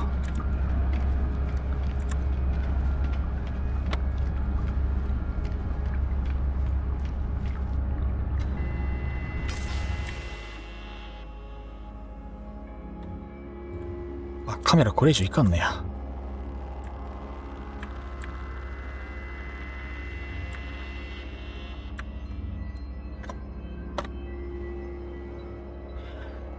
はあ。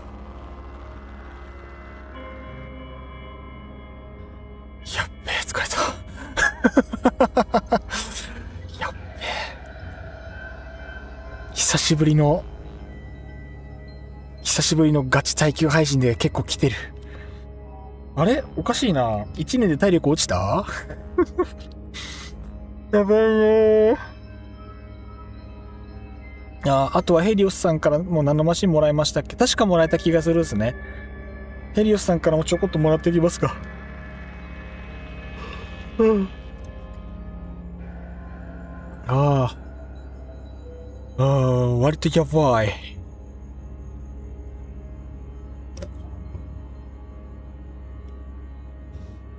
ああ。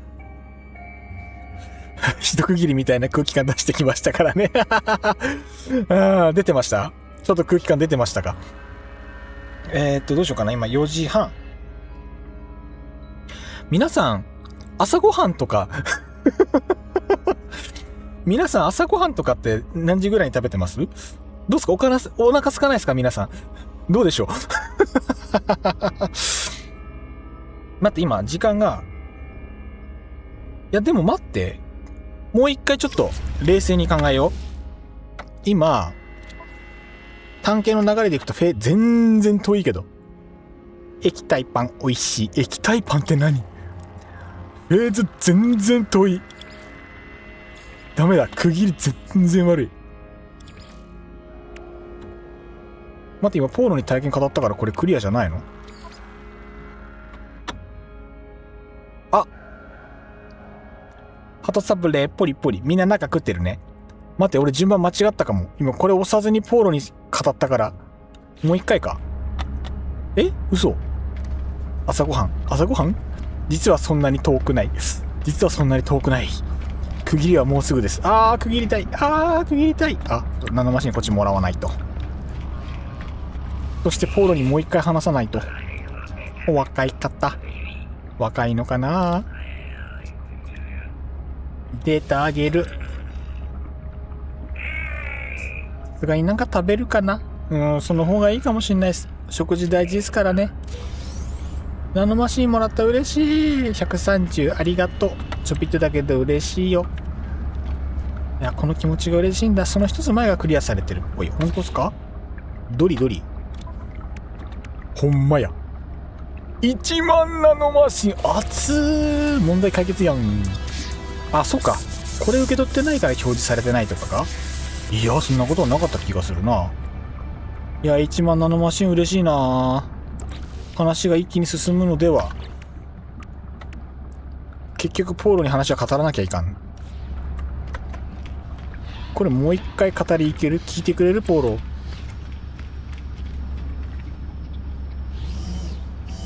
そっか。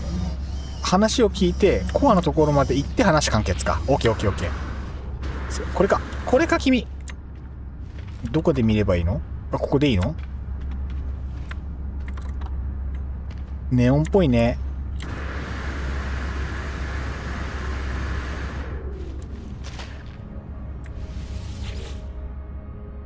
なんだこれ。わー、知らない画面になった。コンビニバーガーかポテチか袋麺か。悩ましいですな。どうしよう。普段ネクサスがいるところ。新しい、そうか。普段浮いてるんだ。ここで初めてこうなるんだ。なるほどね。なるほど。理解。やっとここまで来たか。一区切りっぽい。いいっすね。一区切りっぽい。じゃあ、どうしようかな。いや、画面このままで、いつもの飯食いながら喋る流れに一回変えてもよろしいです？ようこそ共同探索に。お待たせいたしました。皆さん、やっとここまでやってまいりました。国和、賢者のトラベラー国和がやっとここまで来ました。もうすぐです。まだもうちょい。これは、なんか、なにミッションとか書いてる。そっか、これをやることで、これを増やせると。この辺をバキバキに進めなきゃいけないですね。しかも報酬で別のスコアも増えるやつ。減らすのもある。サボタージュがそうか、減らすやつだ。残り時間とかもあるね。でもみんな4時間だ。ということは、今の時間だと飯食ってもうちょい流れ見て、でどっかで一回区切って、でもう一回配信を今日どっかでスタートして、間を空けずにね、耐久配信だからやって、で頭回ってる？今変なこと喋ってない？わい大丈夫？日本語おかしかったら教えてほしい。自分でも何言ってるかようわからん。だから配信つけっぱで飯食ってみんなとおしゃべりしながら時間を過ごして、でいい時間になるまで進めて、配信時間、限界マックスになったら何時までいけんの？限界マックスになったら次の配信に切り替える。決まった時間にミッションが更新されるタイプっぽいです。あ、じゃあもう今の時間でクリア無理なんだ。なんだ、そういうことか。無理しても意味ないのね、これ。耐久配信の手をなさなくなるんだ。一回どうやっても切らなきゃダメなんだ。まあ、じゃあ、今出てるミッション全消費まではやっちゃえばいいのか。サプライチェーン、ストライカーとサボタージュ。まあ、全部やるのはまず必要不可欠だから、ここで戦闘は結局すると。ので、一回確認はしたんで画面戻ります。よーし。オッケー、始まってしまったか。なんかこの感じだと、このスウォームに関するシステムはなんか、普段のワールドに常設されそうな空気感がありますね。この感じだと。多分、このプリズマティックコアは多分ここに常備されるんじゃないですか、そのうち。なんかそんなタイプに見える。向こうとこっちとね。私たちがいるとこまで来るのが今回のクリアってことですね。そうなのかも。パチパチパチありがとうございます。フェーズ2完了。やばい。ちょっと泣きそう。嬉しい。さあ、報酬をまず受け取ります。報酬を受け取ってまいりましょう。探検。本部報酬。来た。違法なエンジン。さあ、こっからが本番ですよ。結構来てほしい感あります。今、やっと到着しました。こっからみんなとね協力してとかになってくるのかな、流れ的には。さあ、このうさんくさいシリーズを受け取りまして、でこいつも受け取りますと。こいつはジェットパックとかね。なんだこれ、なんか知らない名前のアイテムが。ナイスの KP。 お疲れ様でした。ナイスの KP。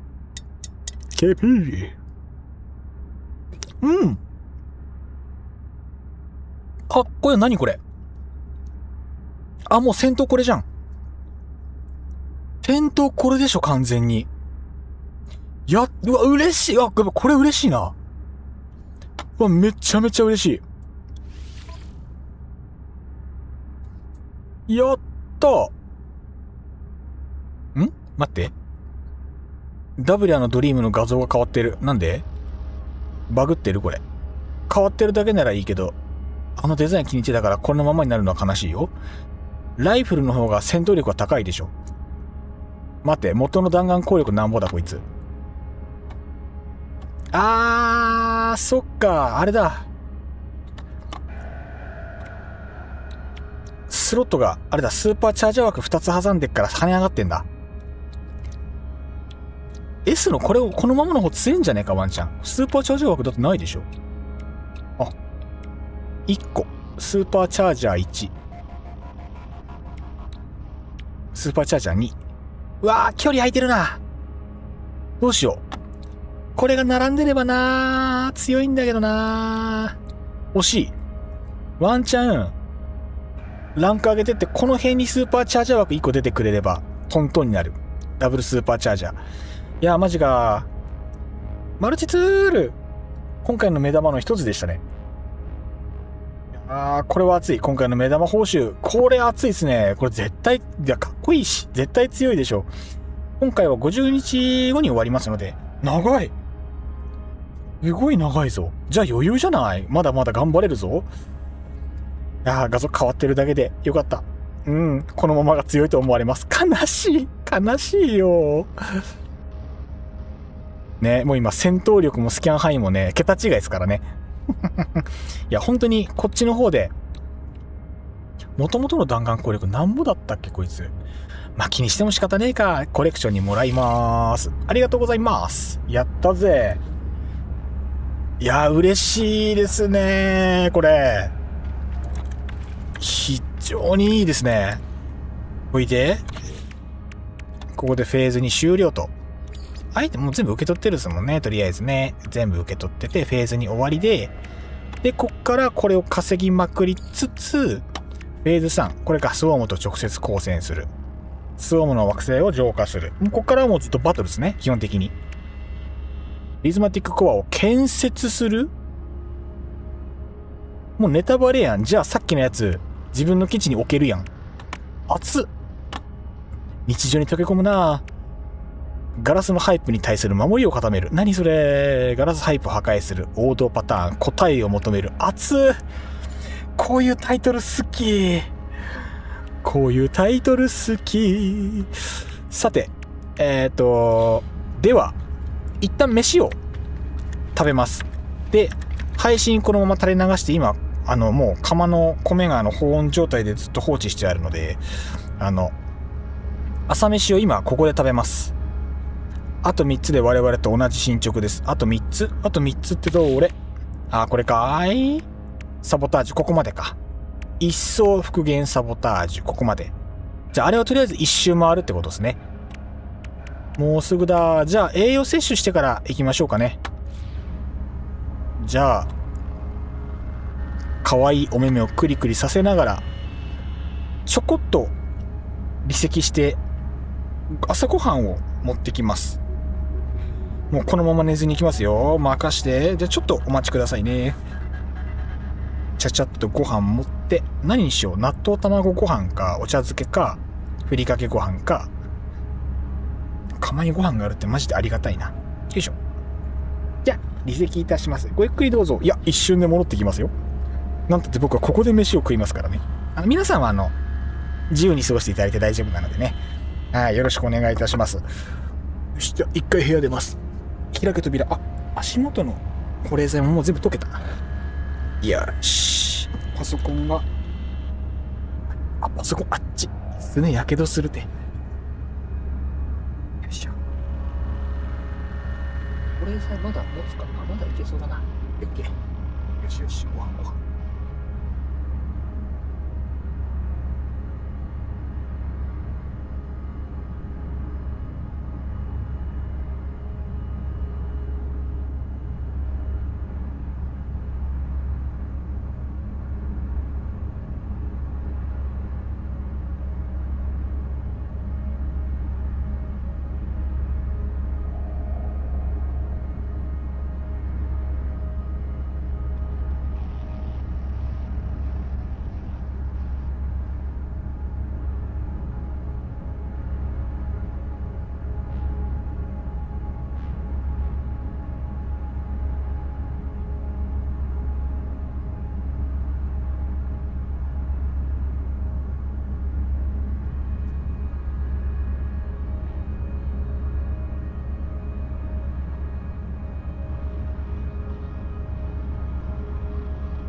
よいしょ。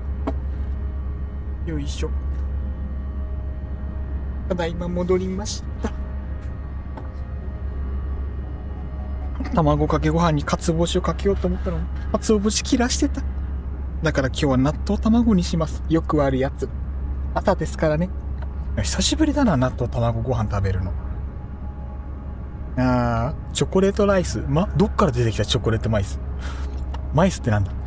チョコレートライスは攻めすぎでしょ。怖い怖い。もう恐怖と言っても過言じゃない。攻めてるな、チョコレートライス。チョコレートラーメンとかちょっと前じゃないな。かなり前にあったっすけど。あれどうなんだろう。どうなんだろう。なんか毎年バレンタインにカップ麺出るけど、チョコレートカップ麺みたいなやつ。なんで毎年出すんだろうあれ。売れてんのかな。今のうちにグッドボタンを押す作業。皆さんぜひぜひ気に入っていただけましたらグッドボタン押していただけるとね、国勝のモチベーションになりますので、ぜひよろしくお願いいたします。いつも応援ありがとうございます。みんなが見てくれてるからね、国勝はね、楽しく配信を頑張れるわけですよ。ありがたいですよ、本当に見てもらえるっていうのは。ねえ。待ってね、画面が言うことを聞かないんですよ。いろいろとね。リエさん、そうですね。ありがとう。デルタさんもありがとうございます。ワークさん、岡エリ34歳。あれから3年。パンダさん、お帰り。ただいまでございます。お帰りなさい。ただいま。チョコ味ペヤング。怖いことを言う。チョコラーメン。そう、チョコラーメンがあるんですよ。カップ麺でね。なぜか毎年バレンタインの時に販売されるやつが。意味不明。あれは、意味不明。どこの層を狙ってるか、あれはマジでわからん。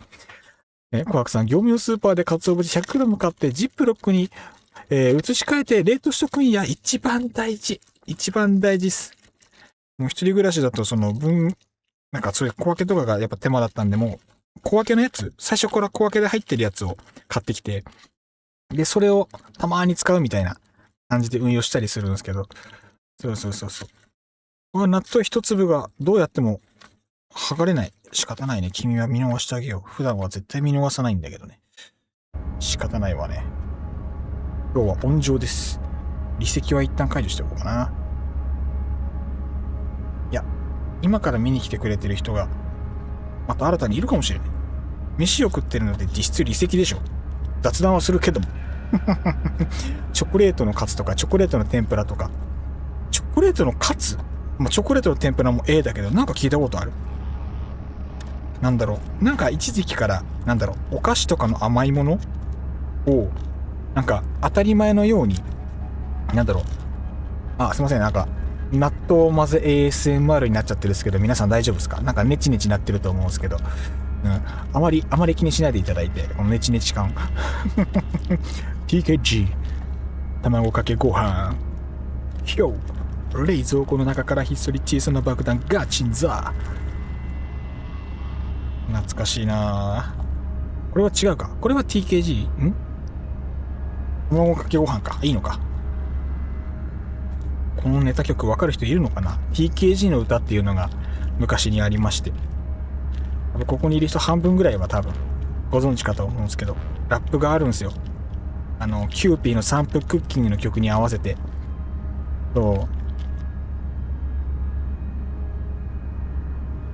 卵かけご飯の魅力をラップにして伝えるというね、ニコ動時代のネタがあるんですけど、無駄に歌えるという意味不明な特技やらないけれども、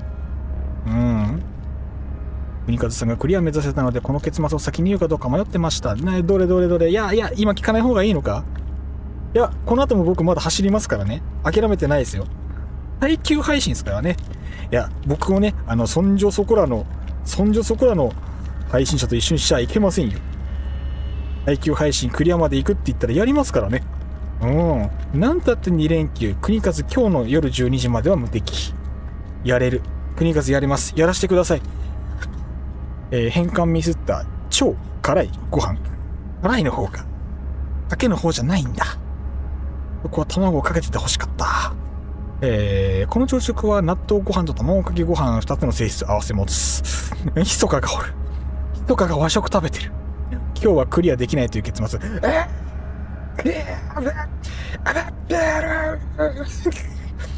もうそういう仕様なんだもんね。仕様だから仕方ないんだ。ショックだ。ようなんだもんな。マジでそうなっちゃうんだ。嘘ーんって思うけど、なんかふわっとさしてた、この仕様から。なんかそんな気はなんとなくしてたけど、やっぱそうなんだな。そうなんですね。じゃあやっぱりあれっすね、飯食ってその流れでそのまま3つクリアして、あとはいそいそとお金を稼ぐなり、準備を整えるなり、そういう風に過ごすしかないと。安泰戦ですからね。結構やっぱり今回って今までの共同探索だと珍しい感じなんですよね。そうするとなんかイメージないです。全部やったわけじゃないですけど、本当の団体戦。いやねー、報酬に差があるのかしら今回は。やっぱり報酬ってだってネットで公開されてる分でしかないと思うんですけど、なんだろう、これってもうその順位報酬とかってもう公開されてるんですか？これって僕も全然見てないから分かんないんですけど。団体戦ですからね。デルタさん、そうですね。白空島さん、規模的には結構珍しい。やっぱ珍しいんだ。まだ全然見たことないから、集団戦っていうシステム的には全然あってもおかしくないとは思ってたんですけど、言うて実際のリアルタイム戦闘を大人数でやろうと思うと、なんかいわゆるマルチで遊ぼうと思うと実質の人数上限があるから、あんまり大人数では遊べないっていうのはあるけども、みんなが遊んだ分の記録の累積って話であれば確かに集団戦全然できるなーっていう感じですもんね。一応公式からは告知出てました。確か永久に称えられるそうです。いや、みんな欲しいよな、その報酬。みんな永久に称えられたいよな。やっぱり自分たちの組織がこの宇宙を滑る歴史に名を刻むってやっぱロマンがあるよな。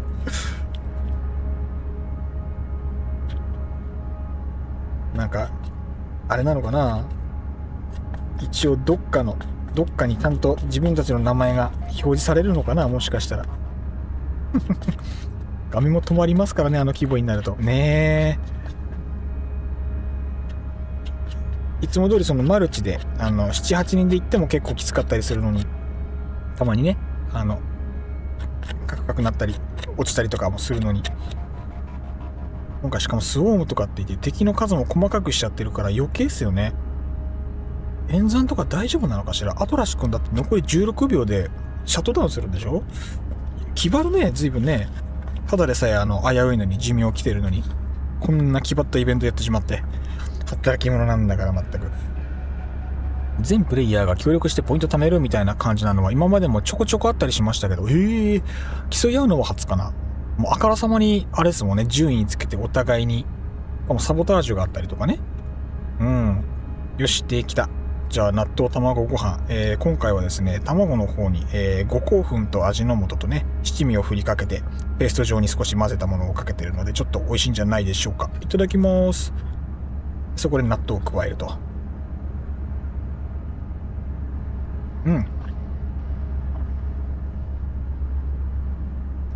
うまっ。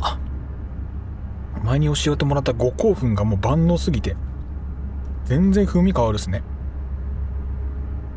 うんまっ。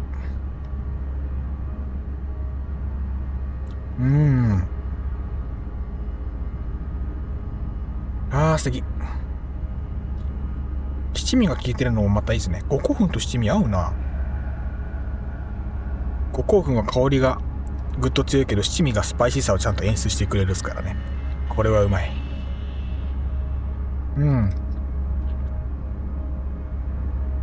絶対美味しいやつ。うまいんですよね、これがうまいんですわ。納豆卵ご飯に五香粉とか考えたことなかったな。今たまたまあったからやったっすけど、意外といいですよ。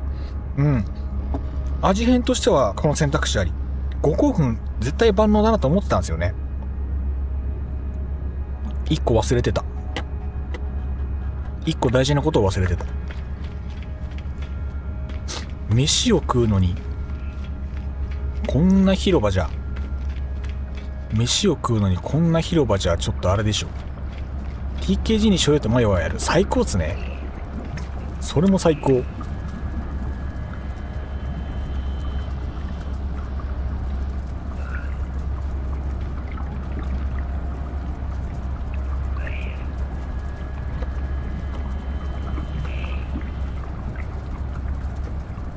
よし、ご飯食べるならちゃんとね場所を移動しなきゃ。 TKG の可能性無限大ですからね。TKG の可能性無限大だから。私はめんつゆちょっと混ぜます。わかる。僕も今日醤油じゃなくてめんつゆで決めたんですよ。めんつゆすごいいいんですよね。反応なんだよな、めんつゆも。実家で暮らしてる時、母親が漬物とか一夜漬けとか野菜もみ込んだりする時に結構めんつゆ使っててメジャーだったんですけど、あれ万能なんですよね。一発で味が決まるというか。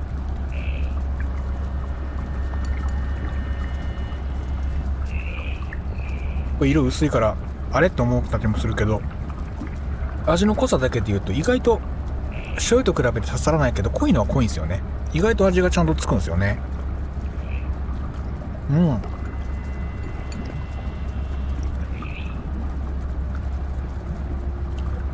まっ。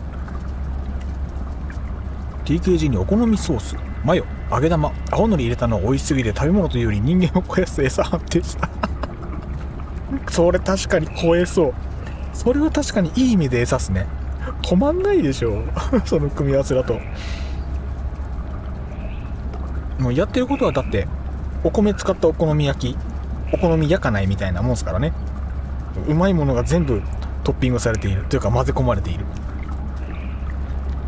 昨日初めて TKG with ツナ缶はした。素敵。へえ。with ツナ缶いいっすよね。ツナ缶もね万能っすよね。何に混ぜ込んでもいいし、しかも体にいいときた。ツナ缶なんか本当は理由つけて毎日食いたいですけどね、意外と難しいんだよな。値段も張るし体にいいしうまいんだよな。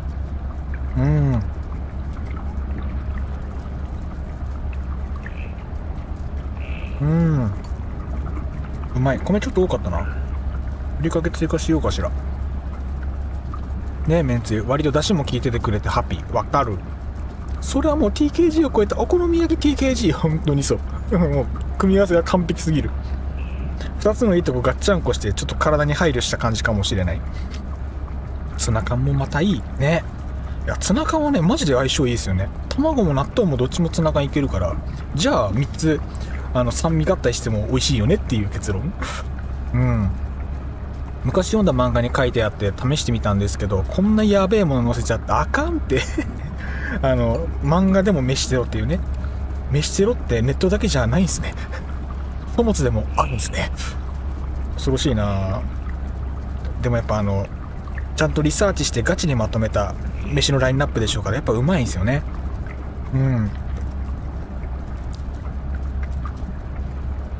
探求の一環でケチャ追加して食べた。攻めてますね。ケチャ合いました？あれって酸味が強いからケチャップって結構味上に乗せちゃうじゃないですか。やばい、それは想像できない。ちょっと気になるところ。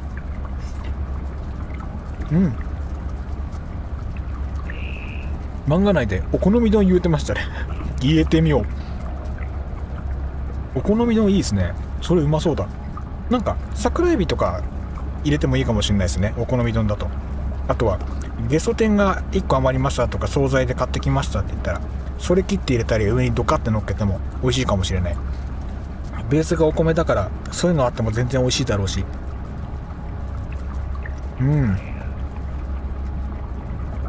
ワンチャンお好み丼あるな。全然いくらでも派生しそうだな。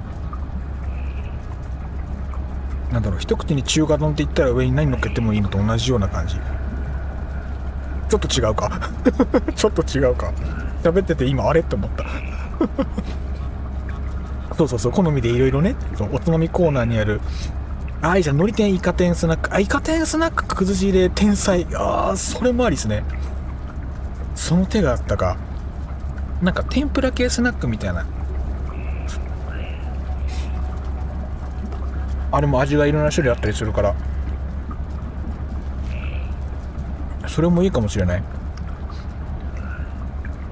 さて納豆の部分が早々に終わってしまって、米ちょっと残っちゃったな。なんかかけるものないかな。このままでも全然食えるけど、あるのが、まあ普通のふりかけと、大人のふりかけと、なんだっけ、カツオの塩辛、があるから、どっちかにしたい。カツオの塩辛は塩の塊だからな、ちょっとあれか。ちょっとさすがにかもしれない。ご飯エグゾリア、卵、ツナ缶、だし醤油、お好みソース、納豆。お好みソースぶっ込むか、結構攻めてる感じが。りゅうきさん濃い味すぎなんですかね、もしかしたら。結構濃いめが好きなのかもしれない。割合さえ気をつければツナ缶混ぜたオムライス的な味になったかもしれない。あ、うまそう。卵本体にね、ちゃんと溶かして入れるみたいな、もしくはくるむみたいなパターンのやつだ。絶対どっちも美味しいやつじゃん。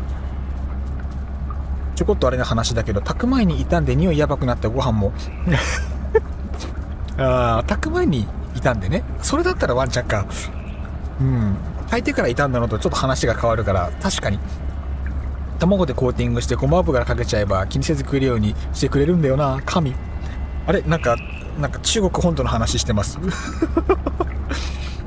すごいなんか中国の食のリアルの話を今聞いてるような気分ここは飯テロ天才の集まるインターネット。暑いですな。首都暑いな。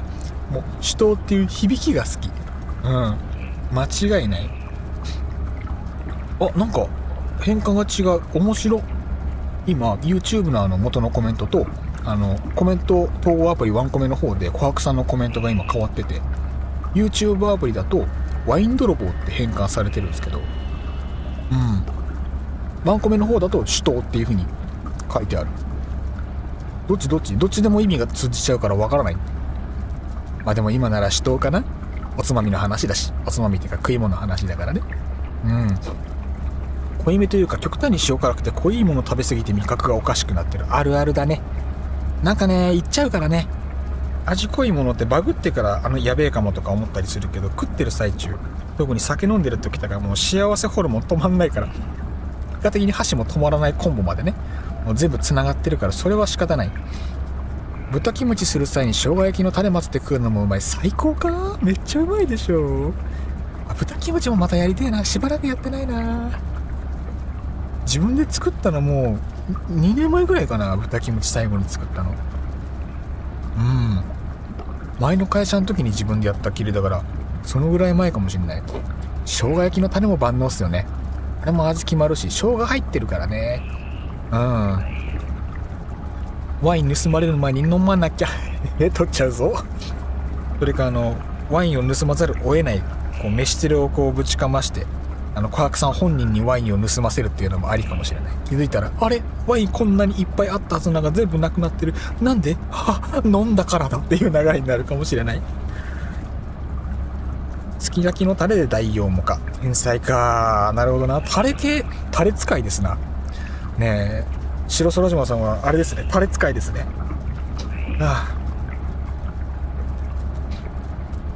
さて、このお米にかけるふりかけを取ってこようかな。で、納豆のパッケージをちょっと捨てて、でちょっと一瞬また離れますね。すぐ戻ります。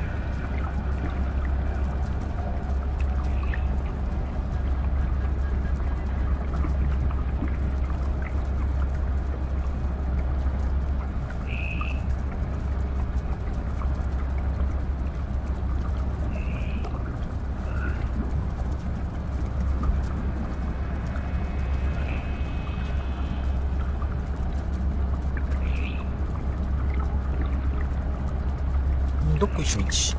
今日のふりかけは大人のふりかけおかか昆布決めさせていただきます。よいしょっと。じゃあ続きから調味料とご飯だけあれば生きていける。確かに正直日本人お米だけ食ってれば全然体調子いいですからね。未だにちょっと不思議ではあるんですけど、海外ってどうなんですかね。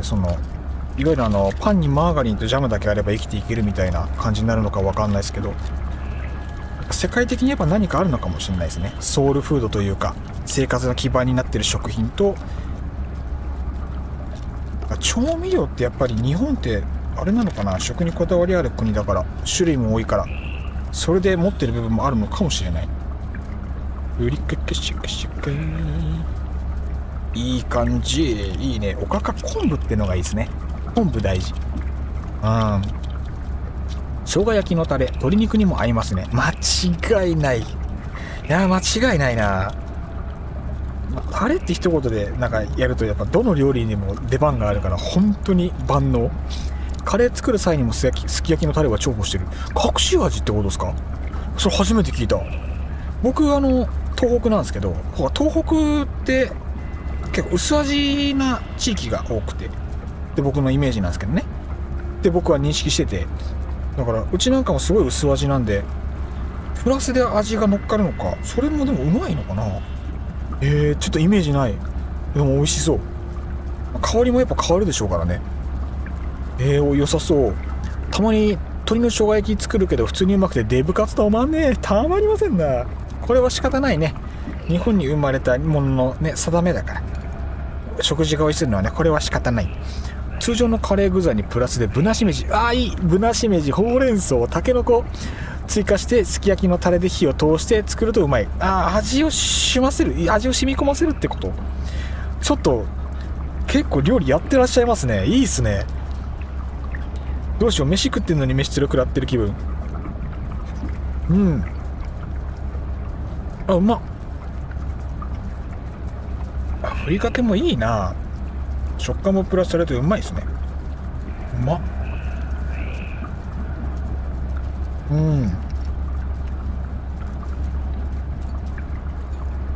朝飯食いながら飯の話してるのおもろいな。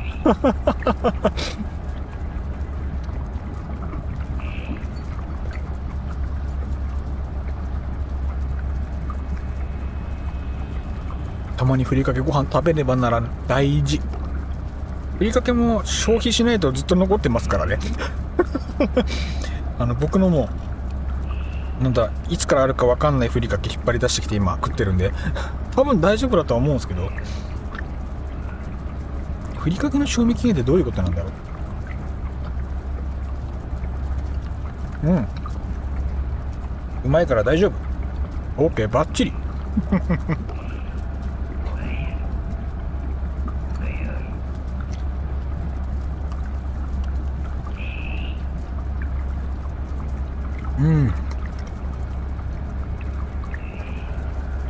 久しぶりに朝のこんな早い時間に米食ってるな。一周回って健康かもしれない。なんかさっきまで頭回ってなかったのが飯食ったら今ガンガン回るようになってるのが体って素直だなっていう。おもろいですね。やっぱ栄養取ると体って元気になるんですね。栄養が来たぞーって言って巡ってるかどうかは別として、たまに昼ご飯食べながら夕食の話とか、夕食食べながら次の日の夕食の話したりするからセーフ、大丈夫。確かにそう。よかったわ、自分だけじゃなかった。セーフですよね。そう今飯食いながら次の飯の話するは全然ある。だって人間だもの。飯食ってなんぼなんだもの我々って。正解。シチューを米にかけて食う人は量にもよるが、米の代わりに冷凍うどんを1玉四半分に切って、4分の1に切って煮込んで食うとうまい。煮込んで食う。煮込むといいんですね。結構トロトロというか、かなり麺をくたくたにするような感じなんですかね。面白い。それは初めてかもしれない。うどんの硬さで住んでる地域バレるかもしれないですよ。気をつけた方がいいですよ。うどんくたくたにして食べる県どこでしたっけ？なんかピンポイントでありますよね。結構なんかものすごくうどんをクタクタにする剣、どうでしたっけ、忘れたな。なんか本当に柔らかくして食べるっていう、それが美味しいっていう県とか地域が確かあるんですよね。県民賞だかなんだかで見た記憶があるな。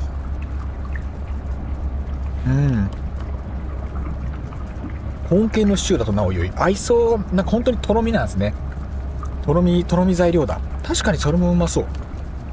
粉物だからトロトロなれば馴染むんだろうな。朝食べながら夜何するかなって考えたり、シチューうどんを初めて聞きましたね。これは結構新しいかもしれない。ちょっと興味ある。具材とともに煮込んで食うんだ。へえ、面白そう。トロトロでいいんですか？結構麺残るんですか？特に有名なのは埼玉かな。埼玉か。うどんは埼玉か。埼玉の中でそのクタクタの麺とシコシコの麺で分かれるんでしたっけ？別の県でしたっけか？なんかあったんだよな。戦争みたいになってたんだよな。どっちもうまそうだったけど、お互いの県がお互いの罵ってんのめっちゃ面白かったんだよな。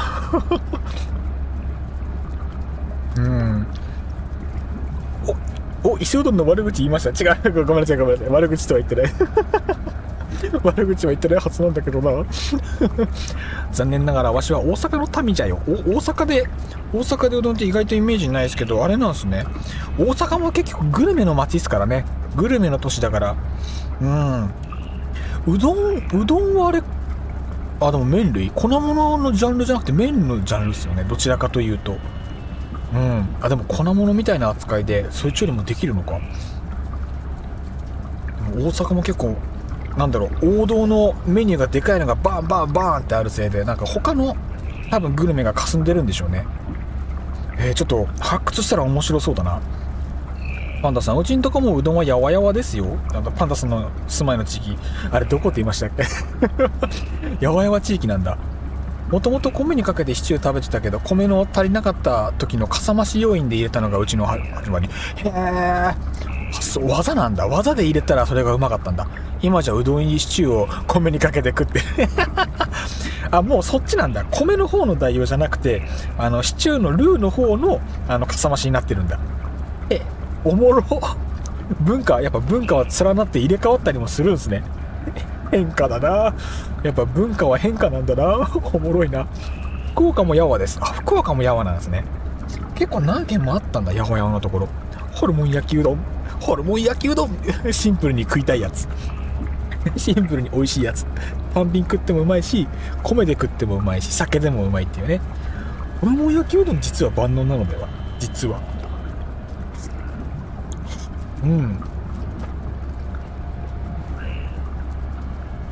関西系は柔らかいところが多いらしいけど、香川はなぜか異質だとか。異質なんですね、香川だと。香川だけシコシコ麺なのかな、もしかしたら。讃岐の冷凍うどん使ってるな。冷凍うどん便利。讃岐の冷凍うどん、なんか冷凍うどんって県民性というか出ますよね。もしくは県で扱ってるうどん、県ごととか、あと地方ごとにメーカーがシェアが違ったりとかして、だから麺のその食感とか太さとか仕様が結構違ったりとかで、ここも多分あれなんですよ。冷凍うどんでくくると住んでるところで多分めちゃめちゃ意見割れるとこなんですよ。どうします？うどん戦争します？多分僕ボロ負けしますけど。思った以上にやわやわ系が多くてちょっとハッピー。やわやわ好きなんですね。やわやわのうどんがどうなんだろう。普段何気なく食べてる、もう喋ってるから言うんですけど、僕住んでるとこが岩手県なんですよね。岩手県の普段食ってるうどんってあれやわやわ系ではないと思うんだよな。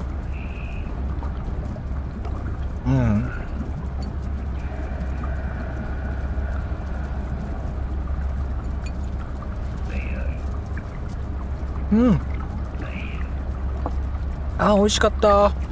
ごちそうさまでした。茶碗一杯だけど結構ちゃんと食った感じになりますね。割と満足かも。じゃあお茶入れようかな。冷たいお茶だけど注ぐだけ。カレーの時の具材とほとんど変わらないからやりやすい。いいって言うならカレーにはタケノコだけどシチューだとコーン缶にしてる。あ、コーン缶。あ、コーン缶いいですね。そっか。鍋物だからコーンって思ったけど、確かにコーン缶なら早いんだ。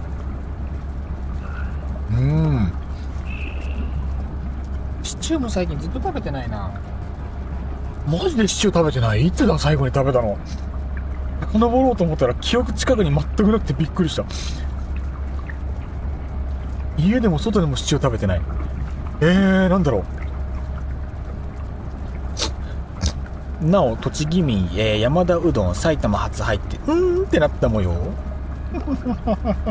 驚いたパターンで、文化でうどんって言われて、うどんこれがうどんみたいな。やっぱ文化間のギャップはあるっすね。やっぱうどんって突き詰めればやっぱキノコタケノコ戦争ぐらいには盛り上がるんですかね。その気になればやっぱあれなのかな。やっぱお互いの文化にリスペクトがあるから、あんまり派手には戦争にならんのかな。クーシーさんおはようございます。眠眠ですな。びっくりしたでしょ、まだ配信してて。しかもこれまだ終わってないんだよ。今配信止めて今普通に卵かけご飯食べてたからね。納豆卵かけご飯食べてました。今配信止めて。で国風が今朝ごはん終わったので、ちょっとお茶飲んで、もう少しお腹落ち着いたところで再開して、みんなが行ってるところまで追いついて一区切りとしようかなというところでございます。なんとかね、タイムリミットでいうと確か12時間今11時間ちょいだから、長く見積もっても9時だとやばいのか、8時ぐらいまでは大丈夫なはず。多分2時間は普通に行けるんで、多分大丈夫なはず。シチューは冬の料理の印象やし、しゃーなし。確かに言われてみれば冬ですね。言われてみれば不思議。カレーとかは全然一年中食べるイメージあるけど、ハヤシライスも夏のイメージあんまりないか。秋冬のイメージ。シチューは不思議とシチューは不思議と全然冬っすね。なんでだろう。あれ不思議だな。販売戦略でそうなったのかな。梅雨の好みもあるしな。すごい確かにそう。梅雨のだしつゆというかスープというか、そこで全然変わるでしょうね。これもだって地域で全然その甘い系とか、なんかキュッと締まったなんか塩系だし系とかいろいろあるんでしょうし、濃い薄いもあるでしょうし、何でもやろうと思えば木の竹戦争は起こせる。日本人平和主義者だからね、基本は。あれ2つがやっぱ特別なだけで、わざわざ起こそうとしなければ起きないからね。なんかちょこっと起きるところはあるみたいだけれども。木の竹だけで済む大判焼き。出た大判焼き名称戦争も起きるぞ。ちょっと大判焼きとか、あと何でしたっけ、呼び方まだいっぱいあるんですよね。僕の住んでる地域だとお祭りの屋台でのろしが上がるときは大判焼きが多いんですよ。なんかもう一種類ぐらいあったけど、僕の記憶に残ってるのは大判焼きっすね。多分岩手県無駄に広いから、多分岩手県の中でも多分ちょっと割れてるんですよ。青森寄りと宮城寄りで。どうなんだろう。ビーフシチューとかならまだ夏でもという思いもあり、ギリビーフシチューは記憶なんとなくある。確かにホワイトシチューだけはなぜか冬のイメージが。色なのかな。木の竹ってキノコタケノコ戦争。そう大判焼きご座候のことかな。何ご座候ってネタですって書いてあるけど、ご座候がちょっと分かんなかった。太鼓焼きって何。今川焼きは分かる。太鼓焼き知らないかも。やばい本当に戦争になりそう。腹に入ったら全部一緒では。おいどうしたまだ寝ぼけてるのか。どうしたまだ寝ぼけてるのか。まだ少しちょっと顔洗ってきた方がいいんじゃないか。ちょっとみんな武器を持つぞ。回転焼きに今川焼きにご座候。ご座候でも本当にあるんだ。ベイクドもちもち最近聞いたな。どこでしたっけ。ベイクドもちもち結構新しい名前なんじゃないですかそれって。ゴザソーロ初めて。回転焼きは確かになんか聞いたことあるかも。風満とかね。風満も初めて聞いたかも。そんなことあるんだ。そんな呼び名があるんですね。ゴザソーロ。合ってた？ゴザソーロ間違ってますね。違うかな。ゴザソーロで読み方合ってるかな。もしかしたら恥ずかしい間違いしてる説もなきにしもあらずだ。全部同じやつなんですよね。そう全部同じなんだけど名称だけ違うらしいです。あれだけは名称だけで戦争起きるからな。起きてるんだ。もちょもちょじゃなくてもちょちょか。ベイクドもちょちょ読み間違えちゃった。なんかもちょもちょに見えた。可愛くなっちゃった。おっさんが可愛いってなんやねん本当に。国勝可愛いの好きなんで国勝あと飯も好きなんで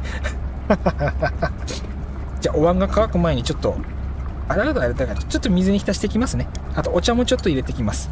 お口がお腹がちょっとねお茶を求めてるんでね、ちょっとお茶チャージしていきます。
どこ一緒一今5時半か。6時過ぎたらここ全開で普通に喋ってもいいんだろうけどな。さすがに部屋が暑い。もうちょい我慢しよう。もうちょい我慢すればドア開けて喋っても多分大丈夫。よいしょ。お待たせしました。つってほぼ食い物関係で戦争起きるのは平和の証やね。確かにそう。日本で戦争って言ったらこういう平和な戦争しかないですからね。基本的に誰も傷つかないはず平和できない。誰も傷つかないはず自慢焼きや風磨を初めて聞いたな。自慢焼きってありました。こっちだと自慢焼き大判焼きで混在してるかな。大判焼きはでもやっぱあっちでもこっちでもあるんだ。自慢焼き確かに初めて聞いたかも。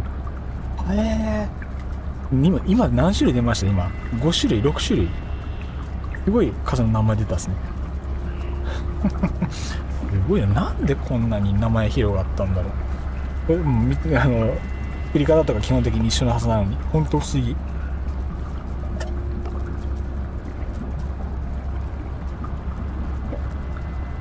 キンキンだ。ステンレスジョッキも冷蔵庫に入れて冷やしてたんで余計にキンキンですね。小麦茶がこんなに冷えててうまい。たまりませんな。完全に中身がハムとマヨ指定になるけど、秋田の大判焼きの型使ったオランダ焼き食べてみたいな。美味しそう。生地の中にハムとマヨはこれちょっと斬新ですね。うまそう。秋田いいな。隣だからな。ワンチャンありだ。世界って広いな。ねえ、日本だけなのに。日本は昔はねこの狭い島国を複数に割って国同士にして戦争してましたからね。戦してましたからね。いや日本は狭いようで広いんですよ。9種類ぐらい出たらえぐい丸っこい美味しい焼き物だけで名前が9種類ってそれこそ統一しろよって話ですよね。なんかいろんなものはなんか制度で統一してるけど制度の不備がここに出てる。統一すべきものが全くされてない感じがしてて面白いだってもうちょっとだって新しい名前でしょ。なんなら名前増えてるっすもんねだって今ほら足のオランダ焼きも出てきたから、これ10種類入れて9種類か出すぎやりすぎだよ。なんかやりたい放題ってまさにこのこと。これあれじゃないですか、僕らで適当になんか新しい中身入れたらまだ名前増やせるんじゃないですかまだ入れてないもの何あるっすかね。なんかメジャーなところは大体入ったか。うまいからしゃあない。いやほんとそう、それが正解だと思う。結局形で焼けばもう何でも入るし、で何でも合うし、あれ多分生地自体がほんのり甘い生地なんですよね。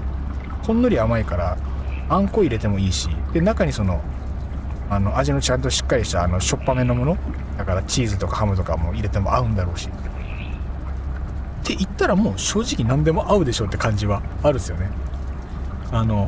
それこそ明太ポテトみたいなやつとか入れてももしかしたらうまいかもしれないですよね。パンに挟む系の具材だったら結構何でも合いそう。それこそツナマヨとかツナ多めのツナマヨとかだったら結構美味しいかも。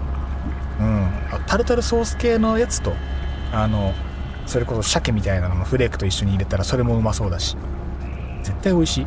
もうネタになってるまであります確かにわざとやってなきゃこんなならないですもんね。お互い分かっててお互いの名前を放置して自分で勝手に名前をつけて楽しんでる節は確かにあるかもしれない。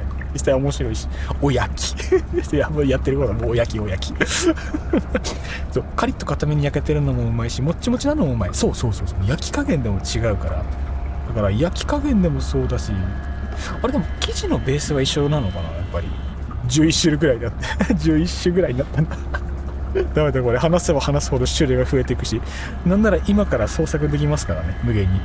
お祭りなんかだと方でお好み焼きみたいなの作った大阪焼きなんかありますよ。また増えたぞみんな、ほらまた増えたぞ無限に増えるし、いくらでも作れるし、あれなのかな、型が一人歩きしてんのかなもしかしたらまだ出てないのどこだ。そのうち日本4748やばい、もう今頭が回って、都道府県って何個だっけ。47都道府県だっけが、もうそれ全部分1個ずつ何か出てきそうだ。下手すると1個の県名前1つ2つ占領してるとこもあるみたいだけど、あれうまいんだよな、美味しいんだよな、いいっすね。いややっぱ大阪はさすがっすねいや待て、大阪焼きって名前ついてるけど発祥が大阪じゃない可能性も全然あるかもしれねえ。ウィキペディアさっき見たら100種類ぐらい名前あるってどうなってんだよマジでもうわざとだろ日本人。もう今都道府県の数超えたよ。1県2つ以上必ずあるってことやん。なんかのバグやんいやすごいかもしれない。日本で最も名前がバグってる食い物それかもしれない。ちょっと出ましたね。今度耐久配信やりますか。大判焼きの名前100種類出るまで配信終われませんみたいな死んじゃうからやめようかそれは。何時間って何日あっても足りないと思うマジかよ白紙です。本当になっちゃう。マジかよってなっちゃう。100って最初10種類超えたよなんて言ったらその10倍あるで頭おかしいおもろ。いやすごいな。なんかおやきとか大判焼きのトレーディングカードゲーム作ったらもうほんとその名前だけで成立する数ですからね。100種類って言ったらえぐい種類。なんだろう、初代ポケモンの数の3分の2漏らしてるですから100種類。それは電子決済も交通カードもまとまるわけねえわ理論は一緒かもしれない。こんだけも好き勝手できたらね。みんなね己の自由が欲しいんですよ。みんな自分の好きなものでね寄せたいからね、そうなっちゃうんだよ。イコカとかスイカとかイコカとかね、マジカとかね、あとなんだっけ、大体方言で固めてるみたいだけど、なんだっけ、ホナイコじゃなくてなんか3文字系4文字系でなんかいろいろあるんですよね。そういうのも日本に言葉遊び好きだからな。やんちゃなんだからみんな。いや、100種類はちょっとやんちゃすぎるけど、さすがに。もう分かんないもん、そこまでいくと。やんちゃとかおかしいじゃない。もう分かんない。どうしてそうなったのか分かんないもん。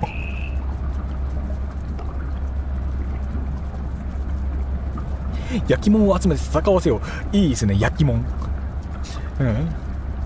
焼きっとモンスター。ダメ？ちょっとギリギリ怒られるか。この間パルモンがちゃんと勝負させられたばっかりだからちょっと危ないか。確かあれパルモン勝ったような気したけど。さて、お茶も飲みました。今で5時40分ぐらいかな。さっきね、すごい短い距離なんだけど、台所まで歩いてったら体ぶつけて1回転してフラッとなった。思ったよりもね、足元来てるみたいだから、残り3つをね、サクサクサクっと進めてね、最後にエンディングを迎えましょう。じゃあ皆様、ここからまた再開いたしますのでよろしくお願いいたします。ドン。さあ行くぞ。やりましょうか、続き。さあ、ここからが勝負の時間。ここからが勝負の時間。国風が本気を出す時間。までいけるかが勝負。だいぶ来ているが、普段見せないよくわかんないテンションに突入している国風でございます。普段配信に来てくださっている方もこのテンションの国風は多分見たことないだろう。まあ行きましょうか。人間寝るべきタイミングで寝ないとやっぱちょっといろいろおかしくなるんですね。僕は自分で配信した後って基本的に全部見返すようにしてるんですよ。限界の時は飛ばしたり早送りして聞き流したりするんですけど、多分ね、今までの投射費3倍ぐらいは後悔すると思う。全然テンションおかしい今。危ないですね、ちょっとね。焼け散ったモンスター。いいかも。かわいい。いい、すごくいい。なんか創作したくなってくるやん。飲んでる？お酒は飲んでない。レッドブル3本目飲んでる。そして お茶飲んでる。あと麦茶飲んでる。割といいはずなんだけどな。単純に最近普段がっつり寝てて生活リズムがちゃんとしてるところで久しぶりのガチ徹夜してるから、多分それのせいだと思うんですよ。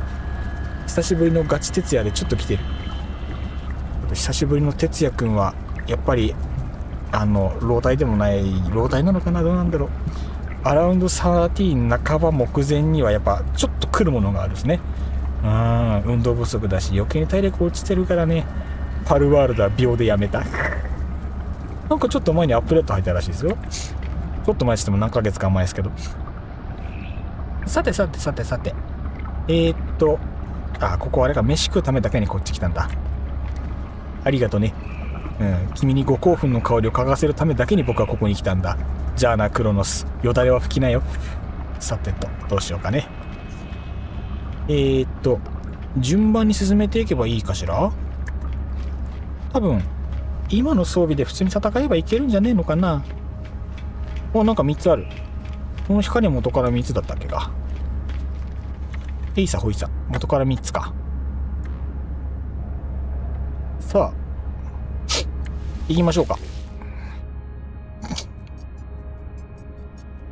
まずは順番にやっていけばいいかな。一層から始めましょうか。第3位か。これってそういうことか。トラベラーのかけらの数自体がそもそも少ないんだ、賢者。なるほどね、そういうことか。そりゃ不利だ。ずるじゃん、そんなの。そんなのずるじゃん。あれ、今ちなみに配信普通に動いてます？動いてるかな？途切れたら OBS の方にもなんか出るのかな？わかんね。わかんね。切れたらその時だ。すいません、切れたら最寄りの方 DM ください。よろしくお願いします。じゃあこのまま行きますね。レッツラゴー。行きましょう。動いてるぞよ。ありがとうございます。よかったー。もう判別ができなくて、2画面でやってるんですけど、狭い画面にゲーム画面以外をギチギチに詰めてるから3画面が全部ちっちゃくて見えないんですよね。OBS の画面なんか特に何も見え何も見えない。一層なのでこれですね。ストライカー。賢者スコアプラス3。頭数が少ない分はこれで、いや結構厳しいんだこれ。じゃあこれで受けました。じゃあスウォームを排除いたしますのでガンガンいきますよ。よろしくお願いいたします。攻めの姿勢行きましょい。最寄りの方、言い方ちょっとおかしかったか。確かに最寄りの方あんま言わんか。インターネットに最寄りもなんもないやろって話。今冷静になればやっぱり冷静じゃないね。冷静じゃないですわ。だって今手元に飲み物2つあるからね。レッドブルとお茶今飲みかけの中途半端今両方ね、右手と左手のとこに置いてるから、もうこれがおかしい。普段ならしない形でかな。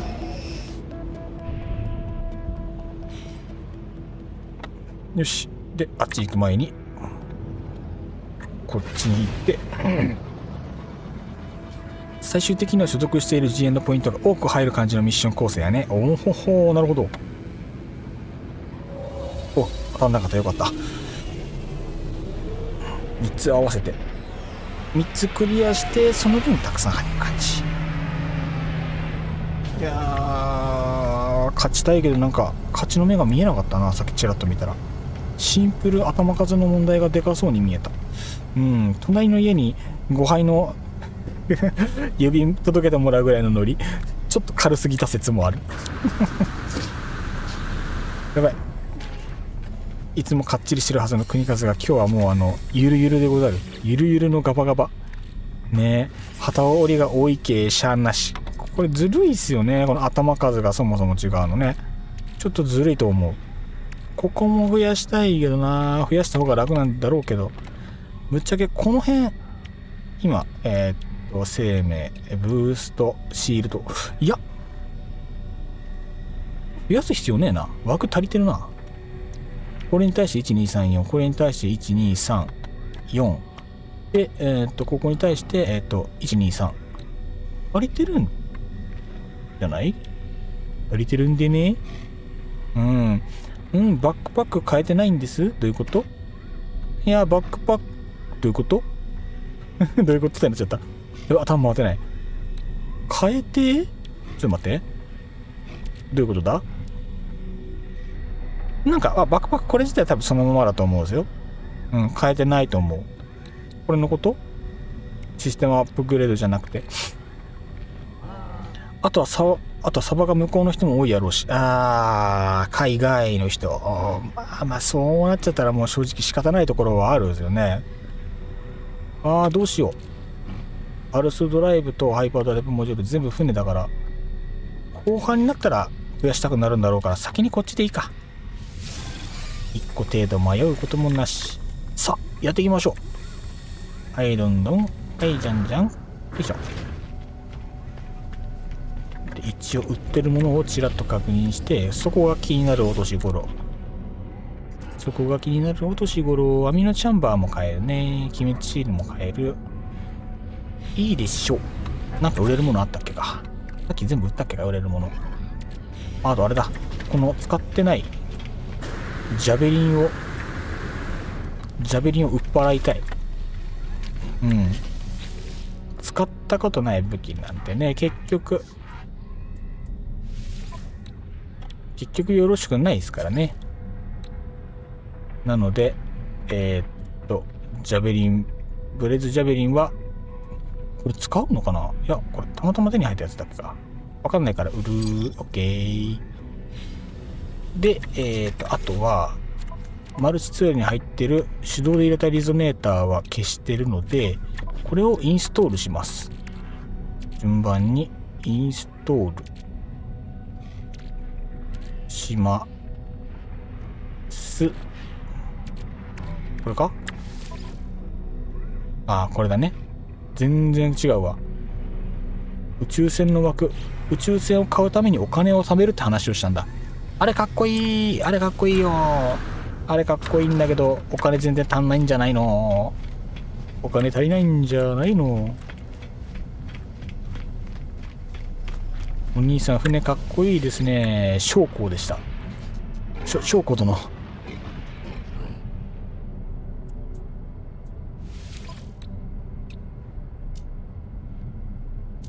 位が高そう。全然 C。全然 C。やっぱ特別な場所に行かないとダメか。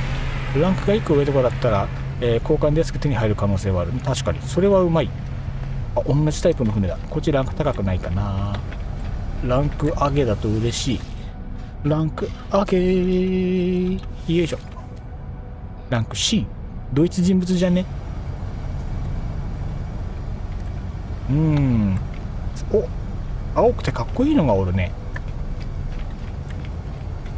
こんにちは。どうですか。口紅が濃ゆい。化粧は濃ゆいね。色かっこよ。ガンメタイン。ビジュは好き。シールド強度気持ち高い。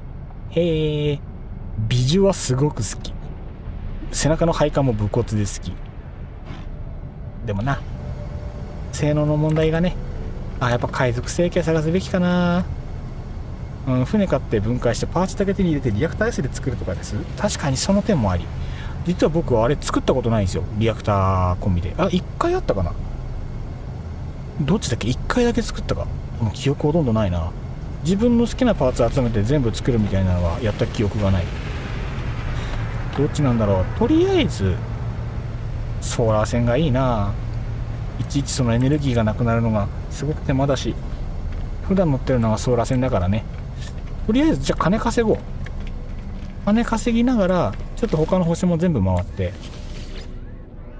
あなたも口紅が濃い。ここあれなのかな。女性スタッフが多く採用されてるのかな。エロンド、エロいね。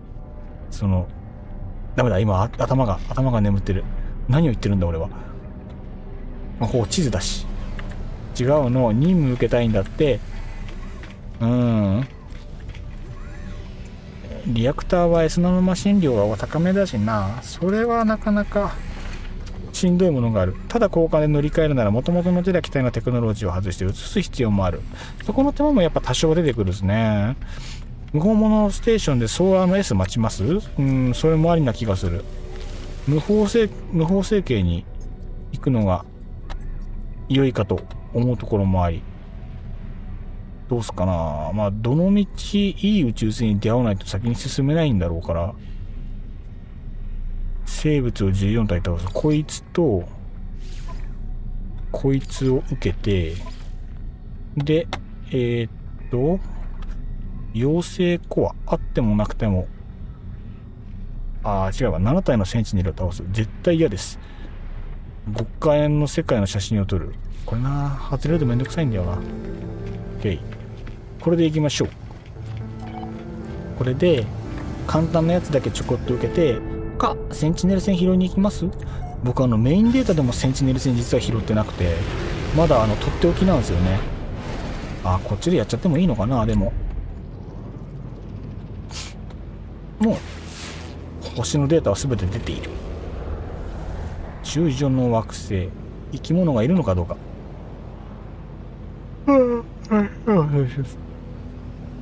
向こうは高エネルギーの土地。名前がすごいね。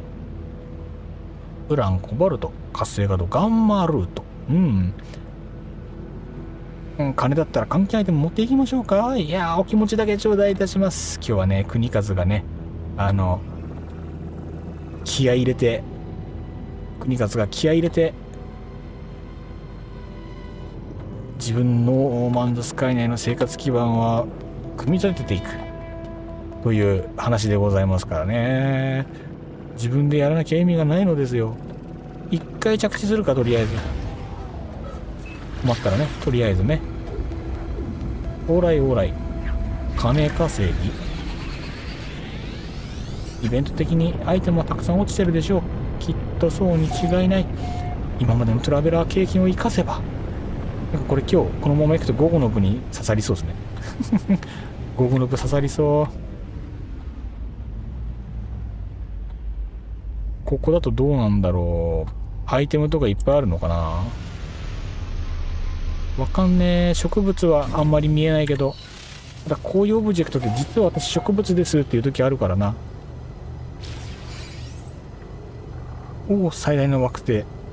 生物を間引く14種類いるそうですね。14種類じゃない、14匹いるらしい。種類も確認しましょう。1種類。はい、いや。1種類14匹間引くの大変じゃね？移動速度ならソーラー、戦闘力ならセンチネルが良さげやね。どちらも見つけるまでの手間はあるけど、ソーラーの方好きかな、個人的には。金を集めつつ、お金を集めつつ、スキャンを続けつつ、塩鉱脈。塩の鉱脈言われてもな、塩湯でどうするねん。生き物めっけ。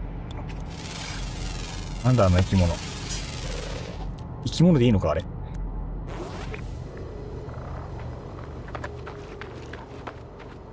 青い筒が歩いてるっぽい。なんだあれ。君は何だい？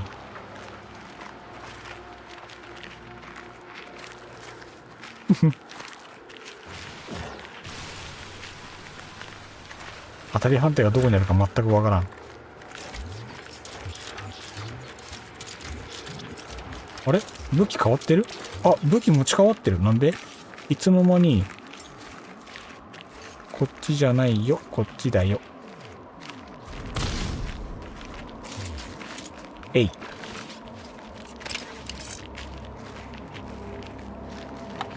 穴掘ってそこからミラー壊してセンチネル戦を狙った引き物は私です。いや、戦略的。あ、この星ダメだ。センチネルドローンに追われる。ごめんなさい。有事で。あかんよ。それはあかんで。まずいのでは。まずいですよ。中国タイプなら餌は無理だが。あ、引っかかった。やめて。まだ動物愛護団体が強すぎる、この宇宙。金になりそうなアイテムはあんまないし、飛ぶか。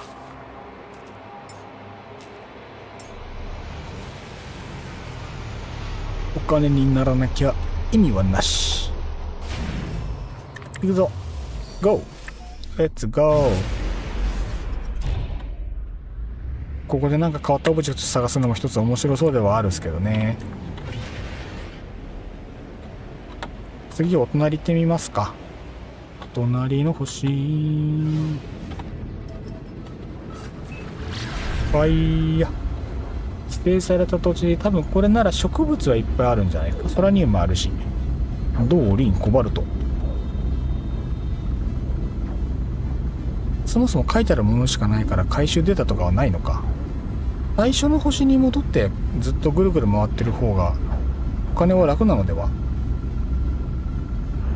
こういう生命体が1種類だけの星を調査してナノマシンだけ回収で済むことが多い。ありがたい。すっごいありがたい。もうそれが最高。それが一番。もらう前に飛び出してきちゃったけど、まとめてもらえばいいでしょう。しかも結構いい金額もらえたりね。実際この戦闘機で勝てるんだったらそのまま行くんだけどな。いて運転下手かも。死ぬかも。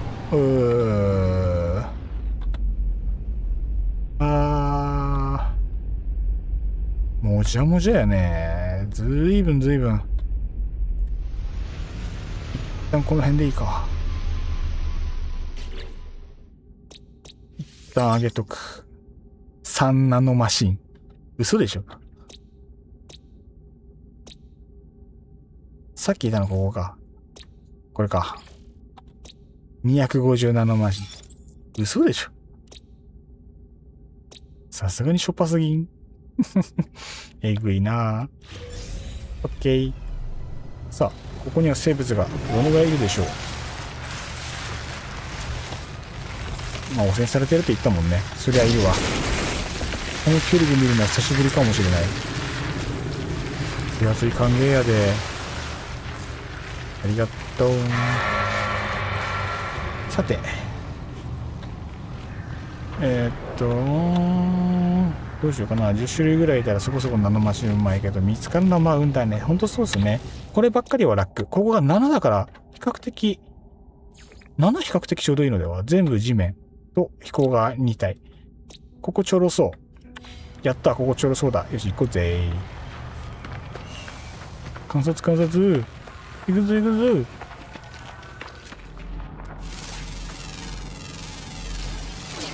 早速動物発見。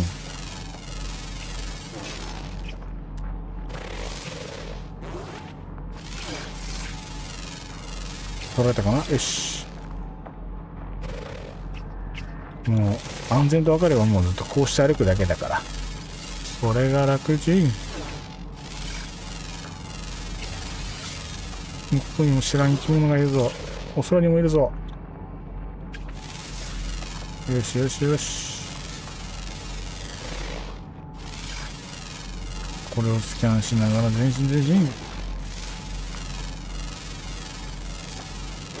この星かなりいいのでは。あとはなんかいます。見物だな。これか。うーん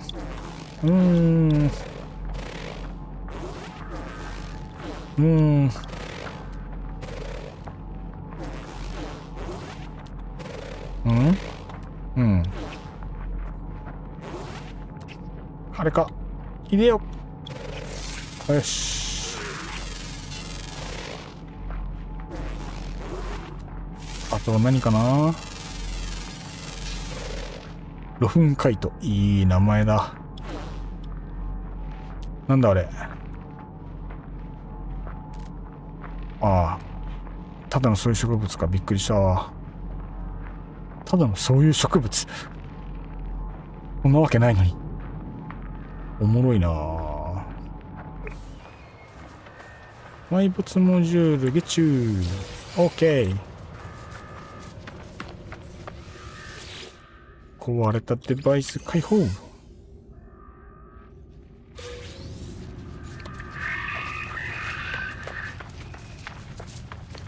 さてとさてとさてと、この辺を見たね。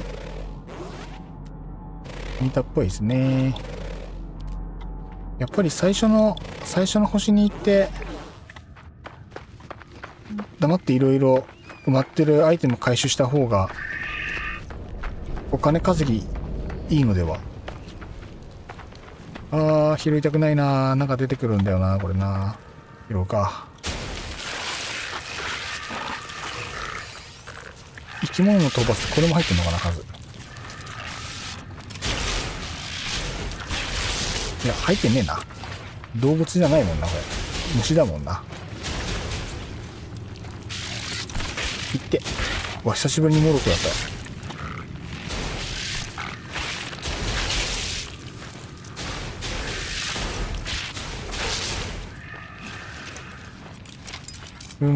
まだ出そう、まだ出そう。まだまだ奴らいっぱいいる。やめてほしい。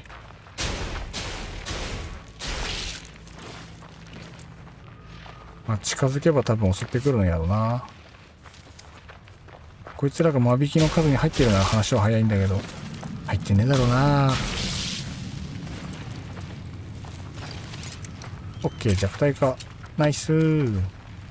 さあ、動物諸君。狩りの時間です。細かい見た目に差が出るけど、肉食動物系だと、虎とかヒョウに近い体型の子もいたりするし、ティラノサウルスみたいなのも現れたりする。楽しい。非常に楽しい。で、過去の共同探索にはこやつをペットにできるのがあったな。おもろいですね。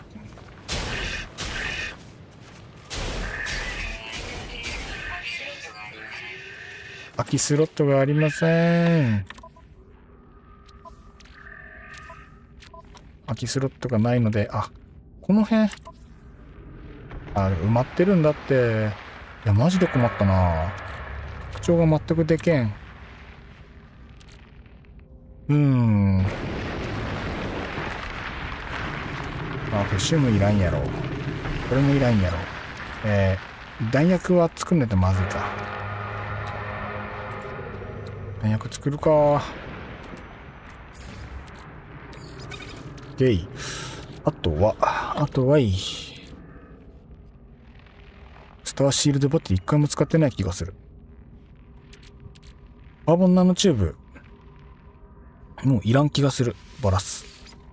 オッケー。いいもの。避ける。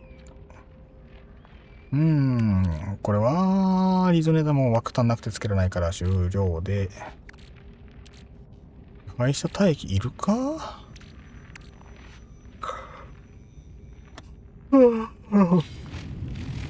さて、着物間引くぞ。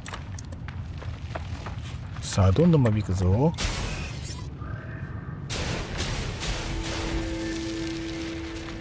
あれ、間引き終了した？あ、やっぱり虫入ってたんだ。助かる。ファストも終わったかな。今一度確認をいたそう。あ、動物あと1匹だ。もうちょっと頑張ろう。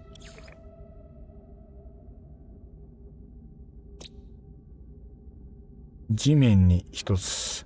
1700ナノマシンは美味しい。非常に美味しい。非常に美味しいぞ。あとは、違う。これか。あ、2つともいけてる。よし、戻ろう。じゃなくて、地上の動物もう1匹探して戻ろう。あと1匹スキャンするだけなんだよな。一瞬で終わるはずなんだけど。これ今終わったやつか。どっちだ？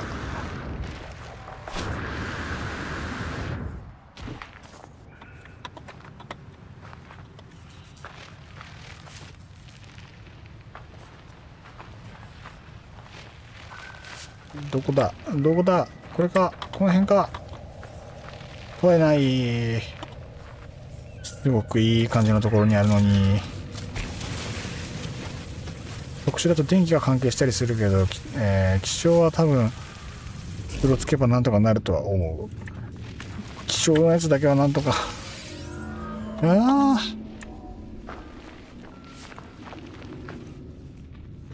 やー、なんとか見つかってほしい。ちょっと背伸びしますね。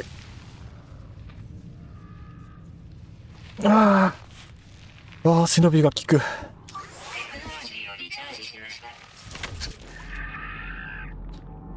ずっと見てたらポコッと出てこないかな。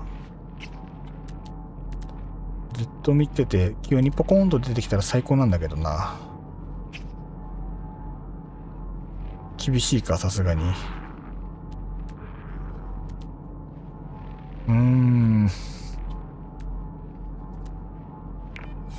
知らない赤い点がポッと出てくれば勝ち確なんだけどな。やばい。限界が近い。またいつもの最後のモンスター1匹が超難易度とかそういうパターンか。なんだったら一旦船で遠くに移動して探すのもで、確かに同じ場所にずっと滞留してても仕方ないですからね。高速で移動してるタイプだと見つけてもスキャンが大変だしね。確かに早い時えげつない早いもんな。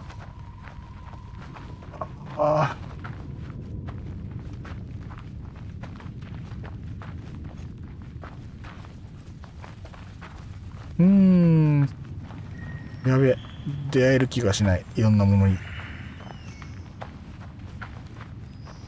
この絶妙な難易度何なんだろう。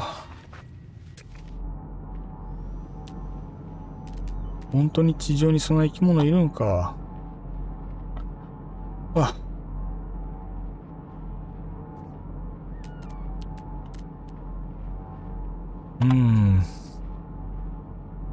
黒いね。なんか動いてるね。木なのにね。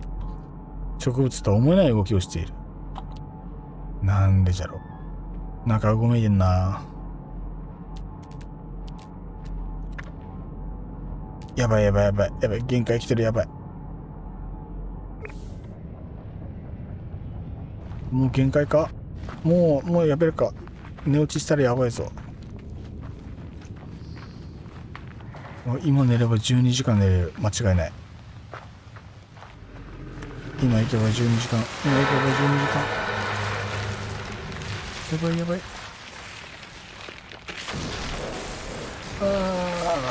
すいません。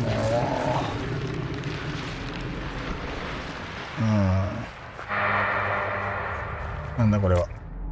調べたろ。うわっ。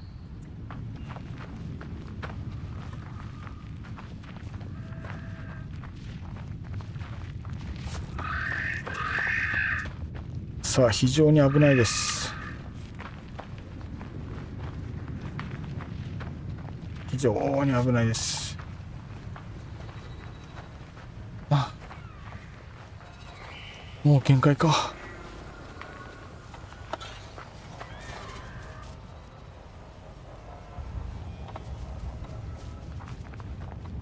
ああ、そろそろ受け答えすらも難しくなってくる頃合いでございます。今一瞬首の後ろを見えない人でトンとされたかのようにカクンと意識が飛びかけました。さあ、朝日とともに国風は眠るのでしょうか。もう朝日は昇っているところです。いや、昇りきっております。そしていいところまで進めることができるのか。いや、もう無理かも。もう無理かも。とりあえずもう次行こう。さっきもあったけど、この残り1匹とか残り2匹とか探すのがこれしんどい。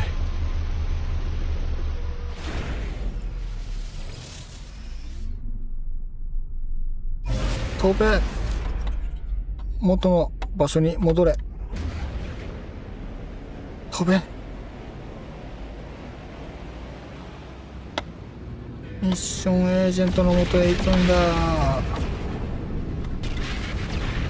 これ合わない。これ照明だから、まだ夜だから。もうダッシュ。うわ、やばい。今どっから声出した。あかん。死んだ魚豆。もう割とやばい。割とやばい。危ない。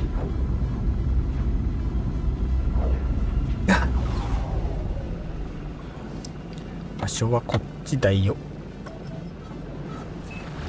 エージェントはこっちだよ。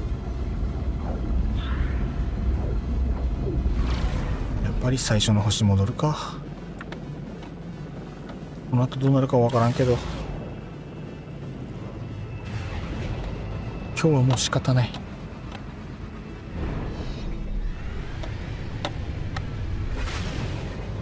久しぶりの長時間配信がだいぶ答えてしまったようだ。もう若くないんだな。いやーねー、到着。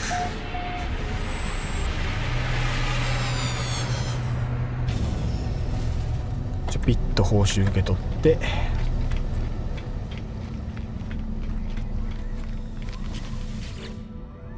よし、これとこれ。ああ、いやーマジでこれ受けたいけどな。ああ、そこ受けねえのか。よし、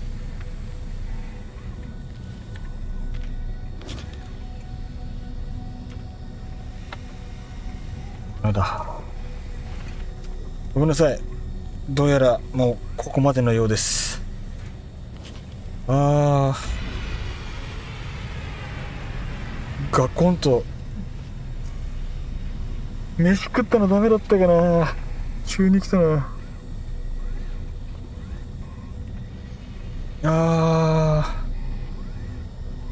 この辺で配信強制終了とさせていただきたいと思います。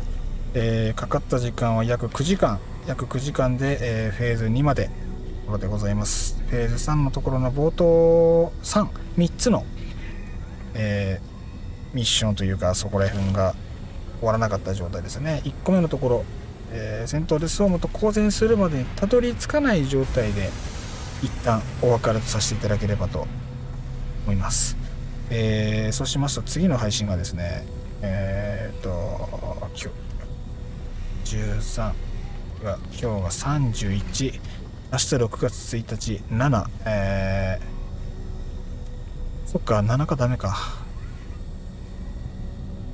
金か銅になるのかな。次の土曜日からついにまた遅番当直勤務というものになるので、今ずっと日勤なんですけど、そこでまたタイミングを調整しなきゃいけなくなってしまうので、配信のタイミングが少しずれるかもしれません。毎週水曜日と毎週土曜日の定期配信なんですけど、定期じゃなくなるんだよな。多分3日スパンの繰り返し配信で、雑談とノーマンズスカイ交互っていう形になるかと思いますので、ぜひぜひ時間報告しますんで、また遊びに来ていただけたらと思っております。そしたら嬉しいのでね、ぜひよろしくお願いいたします。白空島さんありがとうございます。お疲れ、ゆっくり寝てもろてありがとうございます。まだ時間もあるしね。いや、そうまだ時間に余裕があるから、まだ大丈夫かなっていう。言うてでもこのミッション3つに関してはやっぱりなるべく早めに終わらせておかないともったいないものではあるんでね。いや、今の分はもったいないな。ただ1個もまともにクリアできないかもしれないから、これはちょっと一旦諦めです。もう申し訳ねえ、やりたかった。じゃあ終わりたいと思います。パンダさんもありがとうございました。お疲れ様でございました。白空島さんもありがとうございます。またね、ありがとうございます。皆さんも起きていらっしゃいますか、寝ていらっしゃいますかね。長い時間お付き合いいただきありがとうございました。対局配信なのに終われなかったっていいのかな。一応終わったって無理やり締めてもいいけど、ほぼいいとこまで行ったってことでご容赦ください。小白さんもありがとうございます。ウェイウェイウェイウェイウェイウェイウェイウェイウェイ、ありがとうございます。じゃあ終わりたいと思います。お疲れ様でした。皆さんもゆっくりお休みください。また次回もよろしくお願いします。佐藤さんもありがとうございました。お疲れ様でした。ゆっくりお休みください。ではお疲れ様でした。さよなら。バイ。